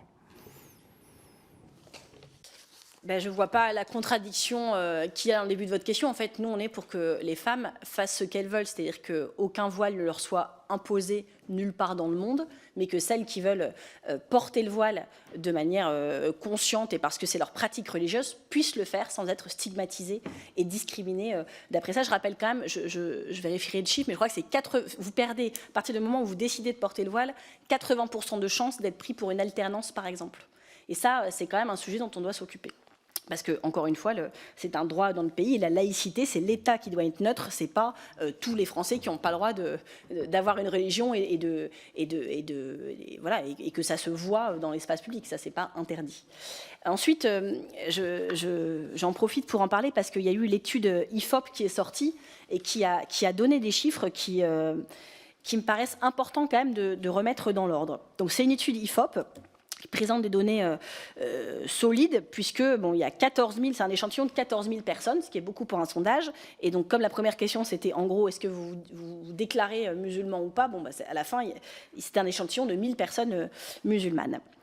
Quand on arrive, donc l'échantillon de 1000, pour un sondage, c'est correct. Ensuite, quand on demande, en fait, quand on cherche le nombre de femmes qui portent le foulard dans les personnes interrogées, c'est finalement réduit à 149 personnes, sur les 14 000 de départ. Le sondage dit lui-même, une base de 150 effectifs, ça nous paraît un seuil minimal, mais acceptable pour analyser ces données. On voit qu'on est juste.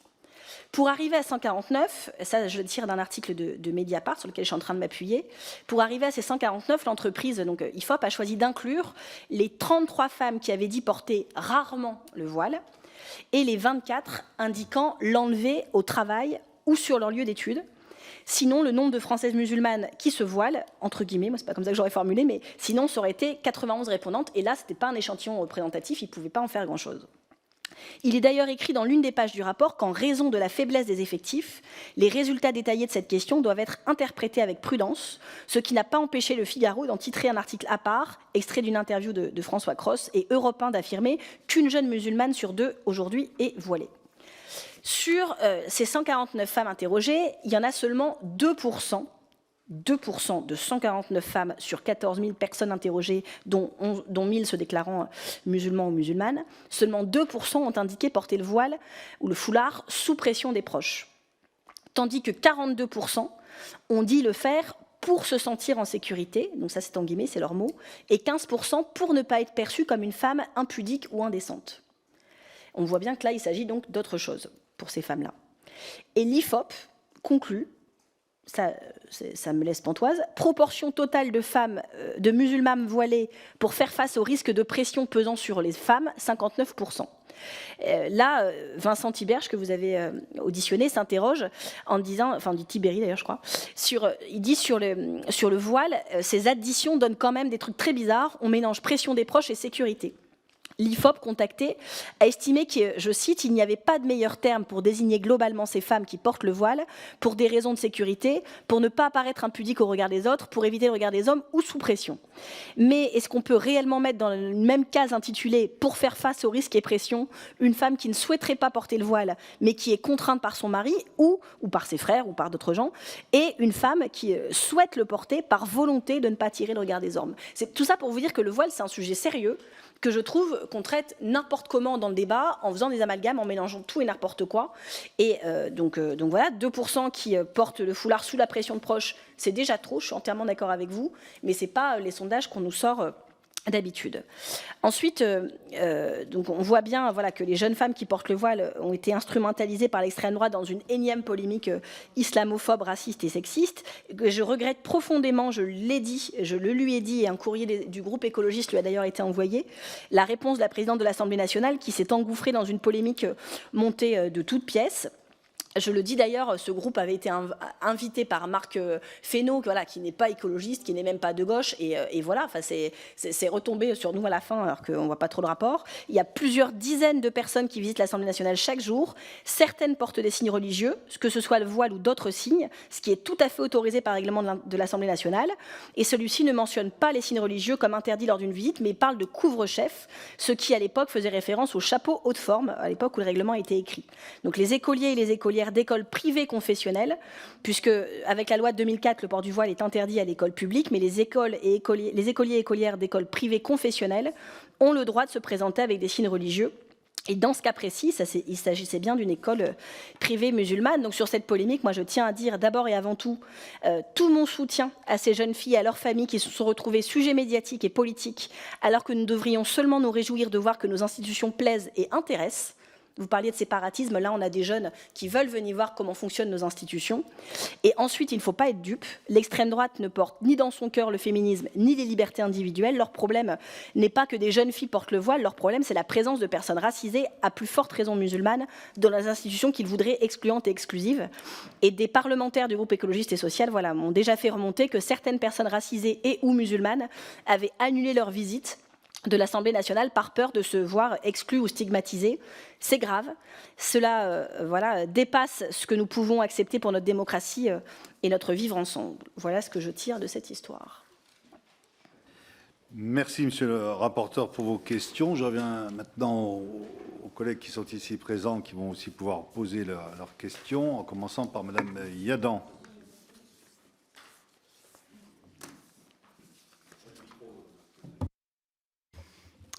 Oui, bonjour, bonsoir, Madame la Secrétaire Générale. Merci pour vos éclaircissements. Secrétaire nationale, j'ai dit. Ah, pardon, secrétaire nationale. Merci pour vos éclaircissements et pour avoir dit notamment que les écologistes prenaient les sujets dont nous parlons avec sérieux, avec honnêteté, avec méthode. Et c'est la raison pour laquelle moi je souhaite vous revenir sur des faits, donc vous faire part uniquement des faits, rien que des faits qui posent question. Pour que chacun, et ça c'est vous qui l'avez dit tout à l'heure, que chacun soit jugé non pas pour ce qu'il est, mais pour ce qu'il fait. Et c'est tout à fait, en ce qui me concerne, ma conception, et je pense notre conception à nous tous républicains, de l'universalisme auquel nous sommes très attachés. Alors ces faits, ce sont ceux-ci. Alors pardon s'il y en a déjà sur lesquels vous avez répondu, mais je pense que c'est bien quand même d'en faire état. En 2022, Raymonde Poncet-Monge, sénatrice ELV, défile aux côtés du fichier S Elias Dimzalen, proche de la mouvance frériste, et appelant à l'intifada. En 2021, à Strasbourg, ELV propose de subventionner une mosquée, on vous a expliqué sur ça depuis, dirigée par Mélie Gorus, proche des frères musulmans, à hauteur de 2,5 millions d'euros. En Île-de-France, ELV refuse en 2017 de signer la charte de la laïcité, pendant que votre prédécesseur soutient le CCIF et défend la non-mixité sociale. En mai 2025, l'adjointe ELV du 20e arrondissement à Paris lance en plein conseil municipal, je cite, « Le jour où on rassemblera les Juifs au même endroit, nous avons peur qu'ils puissent faire l'impensable ». À Strasbourg, il y a quelques mois, la maire ELV, Jeanne Barsekian, Kéfier sur les épaules, a gelé un jumelage avec une ville israélienne, c'est son droit, mais devant une carte de la Palestine recouvrant tout Israël et appelant donc en filigrane à la destruction de cet État juif, reprenant donc ainsi la propagande, malheureusement, du Hamas et des islamistes. En 2021, Abdelaziz Afidi est candidat sur la liste ELV-LFI. Je rappelle qu'Abdelaziz Afidi a depuis été exclu, sauf erreur de ma part, mais c'était un proche, déjà à l'époque de Tariq Ramadan. À Grenoble, on sait qu'Éric Piolle milite ardemment pour le Burkini, et en 2023, ELV, vous l'avez dit aussi tout à l'heure, vous en êtes expliqué, invite Médine aux universités d'été. Je rappelle que Médine, et on pouvait le voir bien avant cette invitation, était adepte de la quenelle antisémite de Dieudonné. Il soutenait Baraka City et le CCIF, dissous depuis par le ministère intérieur pour propagande islamiste. Et Médine était déjà proche de Kémy Séba, condamné pour incitation à la haine raciale. En 2024, dans une manifestation, vous avez vous-même enlacé Salah Hamouri, qui est lié au FPLP, mouvement reconnu comme terroriste par un certain nombre de pays, dont l'Union européenne, le Canada et les États-Unis, et condamné pour tentative d'assassinat du grand rabbin d'Israël. Au regard de l'ensemble de ces faits, et j'aurais pu en dire d'autres, mais évidemment, je suis limitée dans mon temps de parole. Au regard de ces faits, qui sont quand même circonstanciés, est-ce que vous pensez, alors en toute honnêteté, en toute sincérité, est-ce que vous avez pensé créer une commission interne pour permettre une plus grande vigilance, voire une réflexion approfondie de votre partie sur les dérives factuelles qui sont nombreuses, que je viens d'acter et qui meurtrissent, il faut le savoir, nombre de nos compatriotes qui sont attachés comme moi et peut-être comme vous aux valeurs républicaines et à la définition de l'universalisme que j'indiquais tout à l'heure. Je vous remercie. Merci Madame Yadan. Madame Sebaï pour le groupe écologiste et social. On va en prendre deux parce que je crois que Madame Tondelier, vous avez des contraintes de temps, donc on va prendre plusieurs interventions. Madame Sebaï. Oui, merci Monsieur le Président. Mais je tenais à remercier notre secrétaire national pour avoir participé, d'accepter à cette audition de cette commission d'enquête. Moi, je vais revenir peut-être, pourquoi je dis accepter d'avoir participé à cette commission, parce que je vais peut-être revenir un petit peu en arrière sur la création de cette commission d'enquête, le fait que nous avions dénoncé le manque de représentation de la pluralité politique au sein du bureau de cette commission d'enquête qui ne permet pas d'avoir un travail éclairé, équilibré et objectif. Le fait que, d'ailleurs, Monsieur le Président, vous avez évoqué tout à l'heure le fait qu'on auditionnait notamment les écologistes et la France Insoumise. Je le regrette puisque nous avions fait une liste de demandes d'audition, notamment l'audition de Marine Le Pen, d'autres partis d'extrême droite, auxquels nous avons à chaque fois obtenu des refus purs et simples sur la question de ces auditions.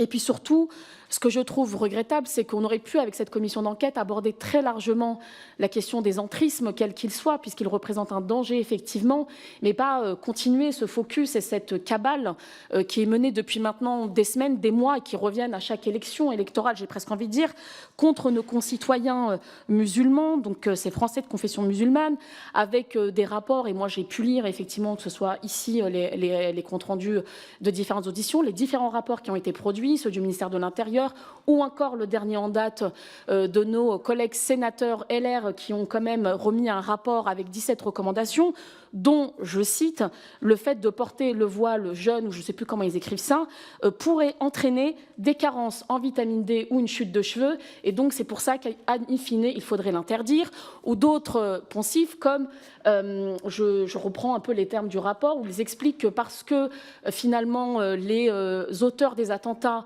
en France entre 2013 et 2015 avaient tous été dans un club sportif, et bien donc le mouvement sportif était totalement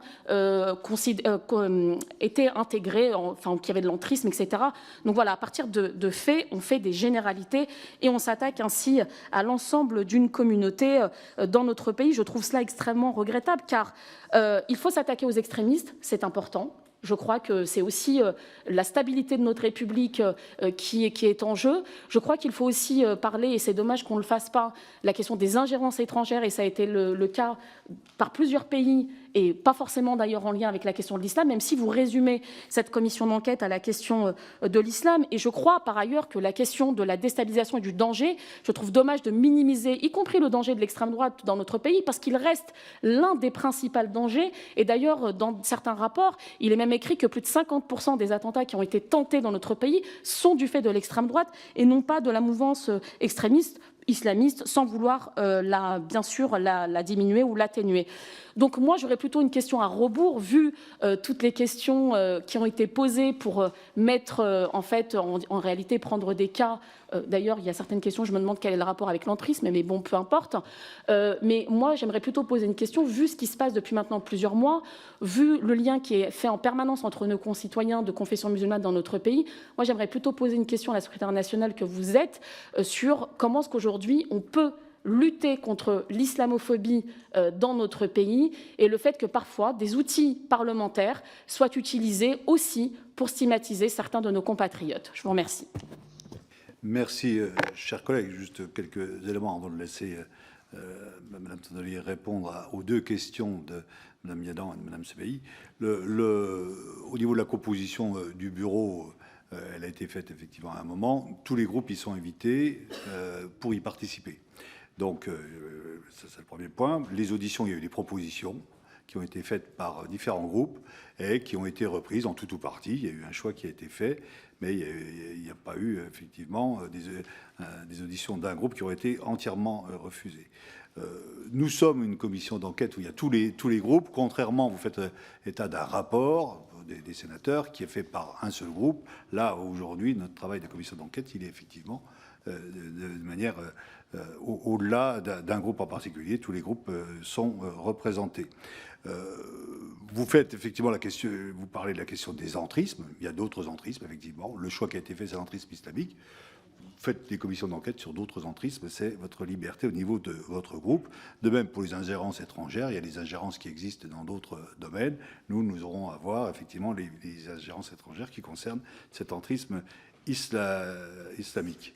Voilà donc ce que je voulais dire. Et puis, effectivement, vous faites état de l'extrême droite par rapport au lien avec le terrorisme. Là, c'est un autre sujet, le djihadisme, le terrorisme. On est sur l'entrisme. Et donc, c'est là-dessus où nous avons focalisé nos travaux. Madame Tondelier, en réponse à Madame Yadan et à Madame Sebei.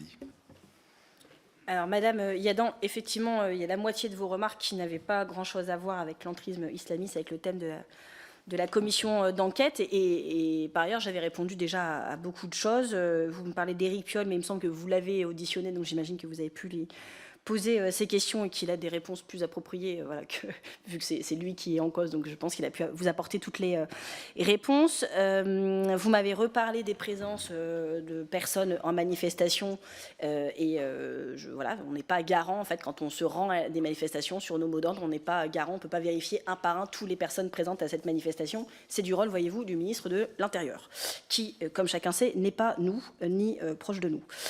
Ensuite... J'enlace, d'accord. Ça prend une tournure inattendue. Je pensais que je n'étais pas interrompue dans mes réponses. Merci, Monsieur le Président. Ensuite, juste le cas dont je n'ai pas parlé, mais qui, alors, pour le coup, ne relève pas non plus de l'entrisme islamiste, et si vous le sous-entendez, c'est très grave, d'une élue du 20e arrondissement, suite aux propos que vous mentionniez en conseil municipal, voilà, qu'elle regrette profondément. Elle a engagé tout un parcours de formation. Elle a fait une tribune, voilà, avec un rabbin pour dire la nécessité de formation dans les partis politiques que nous avons mis en place par ailleurs. Et en tout cas, donc elle dit qu'elle était malade à l'époque en hormonothérapie et que dans les symptômes, il y avait des brouillards mentaux. Elle avait d'ailleurs un certificat médical pour ne pas venir, mais avait été rappelée pour être assez dans le conseil municipal, sachant que le précédent conseil municipal, elle avait fait un malaise et a été ramenée par la voiture du maire chez elle parce qu'elle n'était pas en mesure de rentrer chez elle. Donc ces propos ont été tout de suite voilà, condamnée par le mouvement. Il y a eu une procédure disciplinaire, comme on le fait à chaque fois. Elle a été suspendue 6 mois. Voilà. Je pense que c'est tout pour les questions, pour les réponses que je voulais vous apporter. Par rapport à ce que disait Madame Sebei, oui, je suis choquée par l'utilisation de la loi pour discriminer une partie de la population. Je pense que la loi doit s'appliquer à tous les Français. Et quand j'entends par exemple le ministre de l'Intérieur, pour le coup pas Darmanin d'époque, mais Retailleau cette fois-ci, dire, je crois que c'est le verbatim exact, mais on ira vérifier, en substance c'était « vive le sport, à bas le voile ». Je trouve ça extrêmement grave, parce que je le vois bien, la laïcité, en fait la laïcité c'est quoi? C'est l'État doit être neutre par rapport à toutes les religions. La manière que certains ont de faire vivre, ou plutôt de tuer la laïcité aujourd'hui, c'est de l'utiliser toujours pour s'en prendre à la même religion, l'islam, et toujours, d'ailleurs, en particulier aux femmes. Et ça me pose, oui, un grand problème, et ça devrait poser à tous les démocrates un grand problème. Donc, on voit bien, quand on parle de loi sur le voile dans le sport, etc., ça divise, y compris au sein du gouvernement, parce que c'est pas comme ça que ça devrait se passer. Et donc, on ne doit pas faire de loi qui discrimine. Je préciserai pour terminer, parce que je pense qu'on a déjà été long et qu'on a fait le tour des sujets, mais quand même 2 choses, et ce sera ma conclusion. L'islamisme... Il y aura encore 2 questions. Ah bon, excusez-moi. Pas de problème. Je vais prendre les questions, comme ça je ferai ma conclusion en conclusion, ce sera plus normal. Je vais inviter maintenant nos collègues Le Grip et Thévenot à poser leurs questions et puis on pourra arriver à la conclusion. Pour les étudiants de l'école des mines qui m'attendent sans doute, voilà. J'ai un alibi, voilà, je suis ici. Voilà, Madame Le Grip. Merci, Monsieur le Président, Madame la Secrétaire nationale. Du coup, je vais être extrêmement brève.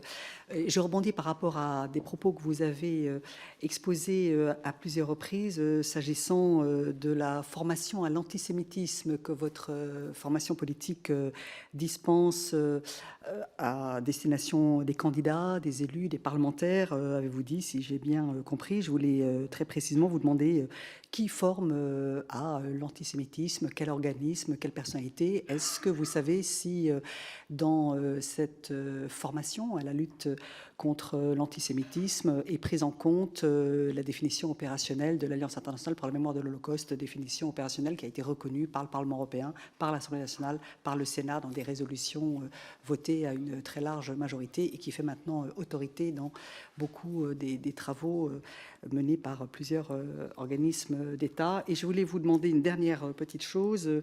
Est-ce que, puisqu'il y a des élections municipales qui approchent et que vous êtes responsable d'une importante famille politique, est-ce que vous êtes favorable, comme certains maires d'Europe Écologie Les Verts, au port du burkini dans les piscines municipales ou à l'aménagement d'horaires séparés entre les femmes et les hommes? Merci.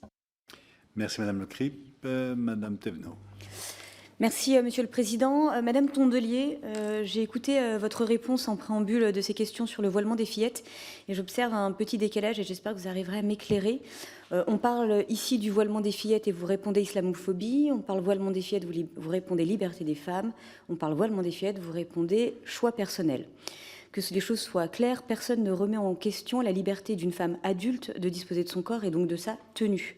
Mais ici, il s'agit d'enfants et de voilement des fillettes est précisément et souvent l'un des premiers outils d'entrisme idéologique visant à normaliser dans l'espace public une vision rigoriste allant à l'encontre de la protection que nous devons garantir aux plus jeunes d'entre nous, car j'espère que vous en conviendrez, la capacité de décider pleinement pour un enfant n'est pas la même que pour un adulte.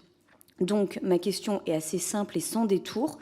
Oui ou non, êtes-vous pour le voilement des fillettes? Merci Madame Thévenot. Madame Tondelier. Pour répondre à la première question, donc cette formation sur l'antisémitisme, en fait, il y a eu plusieurs sessions, puisque, par exemple, tous les parlementaires doivent la suivre. Donc, je sais que le groupe à l'Assemblée nationale l'a suivi. Là, c'était pour les chefs de file et les candidats au municipal, et il y en aura d'autres. Enfin, il y en a très régulièrement.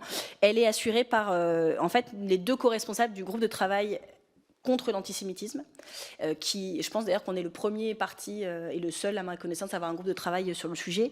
Et donc, je les en remercie parce que je sais à quel point c'est des sujets qui sont difficiles et se sont beaucoup battus pour ce groupe existe, pour qu'il puisse mettre en œuvre ces formations, pour qu'il puisse les assurer. Et donc, elle s'appelle Alice Timsit, elle est élue conseillère de Paris, et Jonas Cardozo, qui est lui de Mulhouse, mais je crois qu'il est en région parisienne en ce moment pour ses études, pour le travail. Et voilà, ils sont remarquables, ils fournissent un énorme travail, et ils sont par ailleurs membres du groupe Golem. Voilà. En toute transparence. Et alors, le contenu de cette formation, je l'ai suivi moi-même ce midi.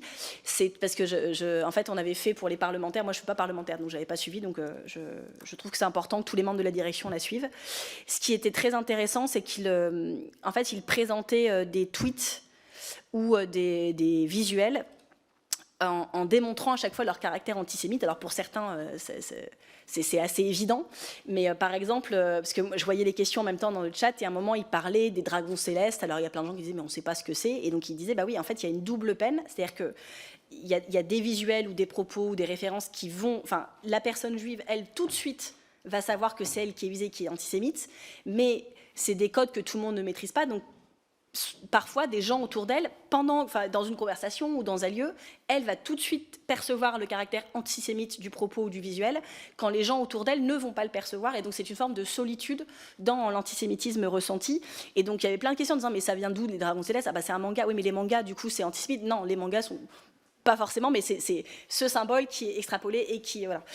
Et donc il y avait plusieurs symboles, notamment le Mekissa sur des pancartes pendant des manifestations pendant le Covid, où il y a plein de militants écolos qui très sincèrement ne savaient pas que Mekissa était un mème antisémite repris d'une interview de l'époque. Donc vous voyez, c'était vraiment pour que les gens puissent déceler partout où ça ait lieu, être en soutien des personnes victimes d'antisémitisme à des moments où, sans avoir eu la formation sur certaines expressions, on ne va pas forcément avoir la référence et comprendre. Donc ça nous paraissait important aussi pour être en soutien, soi-même de ne pas tenir de propos antisémites, c'était évident, mais aussi de percevoir des fois des propos qui sont tenus comme ça en public dans des assemblées délibérantes et que personne ne repère, sauf celles qui en sont victimes, ce qui les fait énormément souffrir et c'est pas admissible.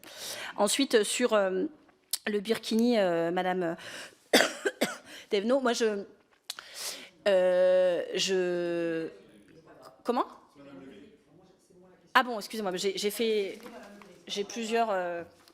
des barres comme ça et je ne savais plus où s'arrêter ou commencer la question suivante. Donc sur le burkini, en fait, la laïcité, elle ne s'applique pas à la piscine. C'est-à-dire qu'en fait, la laïcité, c'est par exemple des fonctionnaires ou dans l'exercice de leurs fonctions ne peuvent pas porter de symboles religieux. Dans les piscines, ce qui s'applique, c'est les lois d'hygiène. Et donc, en fait, il y a des piscines qui font le choix pour des régions d'hygiène de l'autoriser, d'autres de l'interdire. Et voilà, et on voit aussi qu'il y a la question très précise du burkini qui peut être, qui pour le coup est un vêtement religieux, mais il y a aussi des personnes qui se couvrent parce que dans des piscines extérieures, il y a des problèmes avec le soleil, des personnes qui ont subi des opérations, qui ont des problèmes de santé, des problèmes de pudeur aussi parfois. Et alors ça, c'est pour le coup, je suis sûre que c'est vous qui avez posé la question sur les zones non mixtes. Alors vous parlez pour les... Non, c'était vous aussi. Décidément, désolé.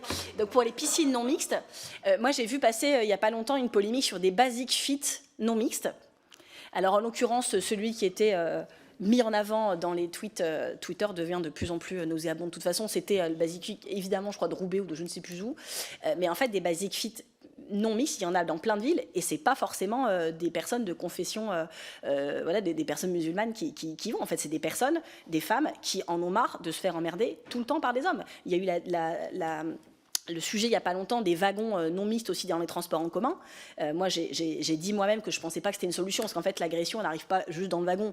Elle peut arriver entre chez toi et le quai, sur le quai. Moi, ça m'est arrivé dans un taxi en sortant d'un transport en commun. Donc, vous voyez, c'est forcément des solutions qui résolvent pas grand-chose. Mais je dis, moi, si ce wagon existait, bah oui, j'irais dedans. Parce qu'en fait, j'en peux plus. Comme plein de femmes, des remarques incessantes dans ce pays. Et donc, c'est pas les femmes qu'il faut stigmatiser, c'est les hommes qu'il faut éduquer, et ça ira sûrement mieux. Et puis, pour ce qui est de la question, là, pour le coup, je suis vraiment sûre que c'est la vôtre, parce que c'est la dernière sur ma feuille.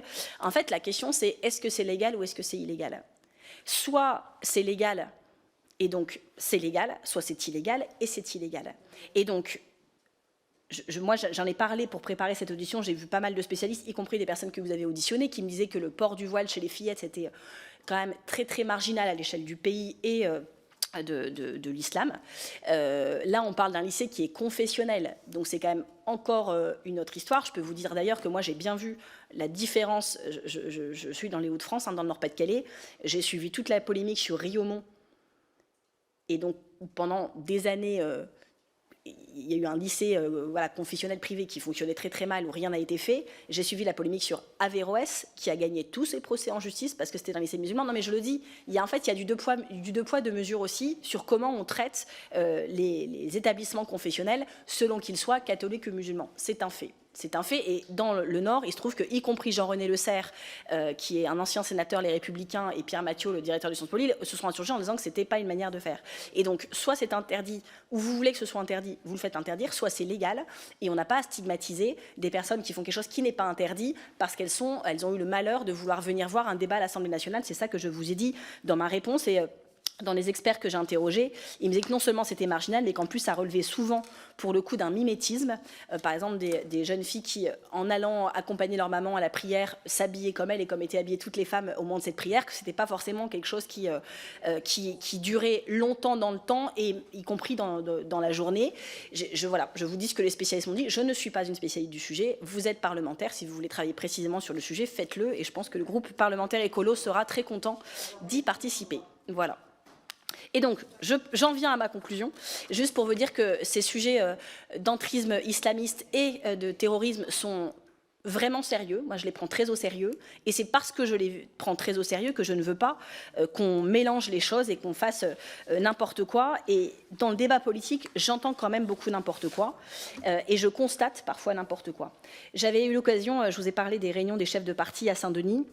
J'avais eu l'occasion à la première d'entre elles, qui avait quand même duré 13 heures, on parlait de tous les sujets internationaux, et donc on parlait de l'Ukraine, etc. Il n'y avait pas encore... Enfin, j'étais intervenue sur le conflit israélo-palestinien en disant est-ce normal que personne n'en a parlé depuis 3 heures? C'était avant les attentats du 7 octobre, mais je disais, enfin, ça fait des décennies que ça dure, et là je constate que ça fait 3 heures qu'on parle d'international, aucun chef de parti, ni la première ministre, ni le président de la République n'en a parlé. Et je disais par ailleurs, on vient de parler du djihadisme, et ça a l'air de faire consensus que c'est un fléau au niveau international qu'il faut éradiquer. Mais si vraiment vous pensez que le sujet du terrorisme est sérieux, alors ne faites pas n'importe quoi avec ce mot-là. Ne l'employez pas comme une arme politique. Et à ce moment-là, dans mon mouvement, nous étions accusés par le ministre de l'Intérieur, toujours lui, de éco-terroristes. Et je le dis, cette qualification-là de terrorisme, on peut ne pas être d'accord avec nous, on peut pas ne pas être d'accord avec certaines manifestations, il n'y a pas de problème. Mais le qualificatif éco-terrorisme, qui nous a été collé au dos par le ministre de l'Intérieur, a fait de nous des cibles. J'étais à la même table pour discuter sur la commission d'enquête sur Sainte-Soline, donc je ne vais pas refaire tous les propos, mais ça a été très violent. Et on a quand même un camarade qui a, à tort, été retenu 36 heures en garde à vue sous le régime de l'écoterrorisme, pour qu'on finisse par lui monter la photo de lui soi-disant à une action, parce qu'en fait il avait été sur une ZAD, je ne sais plus quoi d'ailleurs, un truc, la justice a sanctionné le projet, une ZAD, une zone aux patates, la zone de Pertuis en PACA, et donc le fait d'avoir participé un jour à une manifestation, sa plaque d'immatriculation avait été relevée, il avait signal sur son téléphone. Faisceau de présomption. Il a signalé sur son téléphone, alors que c'est juste une bonne pratique numérique d'avoir signalé sur son téléphone. Il se trouve qu'en plus, lui, c'est son travail, les libertés numériques, donc voilà. Et 3, son portable était resté 3 heures éteint cet après-midi-là, parce qu'en fait, il était à une fête de Noël en décembre avec sa famille, son portable s'est éteint, et donc son téléphone n'a pas borné. Pour ces 3 raisons-là, il a été mis 36 heures en garde à vue, perquisitionné chez lui devant son gamin de 5 ans, plaqué au sol à 6 heures du matin, etc. Et à la fin de la fin, il ne comprenait pas ce qu'il faisait là. On lui parlait du truc, il ne comprenait rien. À la fin, on lui montre une photo de quelqu'un avec une casquette rouge complètement pixelisée, dont on ne voit pas grand-chose, si ce n'est que la personne n'a pas de lunettes, alors que lui, il en porte tout le temps. Et les personnes qui font l'audition finissent par dire « Excusez-moi, on s'est trompé ». Et donc moi, je le dis, je pense que les moyens de l'antiterrorisme ont aussi été dévoyés et dispersés, et que si on veut se concentrer sur les personnes qui sont réellement dangereuses sur le pays, pour le pays, on ne fait pas ça. Et donc, tout comme je prends le sujet du terrorisme très au sérieux, je prends le sujet de l'islamisme très au sérieux, et je n'ai pas entendu grand monde ici me soutenir quand mon maire Rassemblement National, au dernier conseil municipal, m'a qualifié de talibans hystériques, parce que c'est bien connu, il y a les talibans qui sont dotés d'un utérus et qui sont hystériques, et les talibans non hystériques. Et j'ai eu ce qualificatif parce que j'avais posé une question sur la crèche municipale People on Baby, qui fait l'objet d'un scandale national, et donc j'ai posé, comme tous les élus, je pense, d'opposition de ce pays, une question sur la crèche. On me répond que je suis une taliban hystérique. C'est le genre de dévoiement de mots qui portent, à mon avis, 1, préjudice au débat public, et 2, au combat que nous sommes d'accord ici, tous ensemble, pour mener contre le djihadisme, le terrorisme et l'islamisme. Voilà. Merci Madame Tourdelier. Je crois que nous nous retrouverons sur le sérieux de la question de l'islamisme, et je crois que nos échanges auront contribué, même si on peut avoir des réponses différentes, mais en tout cas, ça permet de nourrir notre réflexion. Encore une fois, merci. Vous pouvez compléter vos propos par des réponses par écrit aux questions qui vous ont été adressées, ou également aux questions qu'on a pu vous poser ce soir. Mes chers collègues, je vous remercie. La séance est suspendue. Nous nous retrouverons dans quelques instants pour une communication sur la suite de nos travaux. Je vous remercie.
Très bien, bien, je vous propose que nous reprenions. Monsieur le rapporteur, mes chers collègues, s'il vous plaît, nous reprenons les travaux de notre commission d'enquête. Chers collègues, soit vous restez, soit vous sortez. Merci. Comme vous le savez, cette commission d'enquête s'intéresse aux stratégies que certains mouvements islamistes peuvent mettre en œuvre au niveau local ou national pour influer sur les représentants politiques et, in fine, sur nos politiques publiques. Pour éclairer ce sujet très sensible et peu analysé jusqu'à présent, notre commission a auditionné les ministres compétents et leurs services, les services de renseignement, des ambassadeurs, des préfets, des élus locaux, des chercheurs et des journalistes. Elle a par ailleurs jugé utile d'auditionner des représentants de partis politiques pour les entendre sur leur appréciation de la situation de l'islamisme politique en France et de l'influence de cette idéologie sur la vie politique au niveau national. Nous avions donc convoqué, selon le même calendrier, Madame Tandelier, que nous venons d'entendre, et Monsieur Jean-Luc Mélenchon. Si la première s'est rapidement mobilisée pour répondre aux questions de notre commission, ce dont nous remercions à nouveau, le second nous a fait part de difficultés d'agenda. Nous en prenons acte et nous lui avons donc proposé de l'entendre ce samedi à 14 h. Nous espérons qu'il jouera pleinement le jeu républicain en répondant aux questions qui lui seront posées par les commissaires. Une convocation vous sera adressée et il faudra confirmer notamment l'heure, puisqu'on reste dans l'attente effectivement encore de la fixation précise de l'heure. Voilà l'information que je tenais à vous apporter. Je vous remercie. La séance est levée.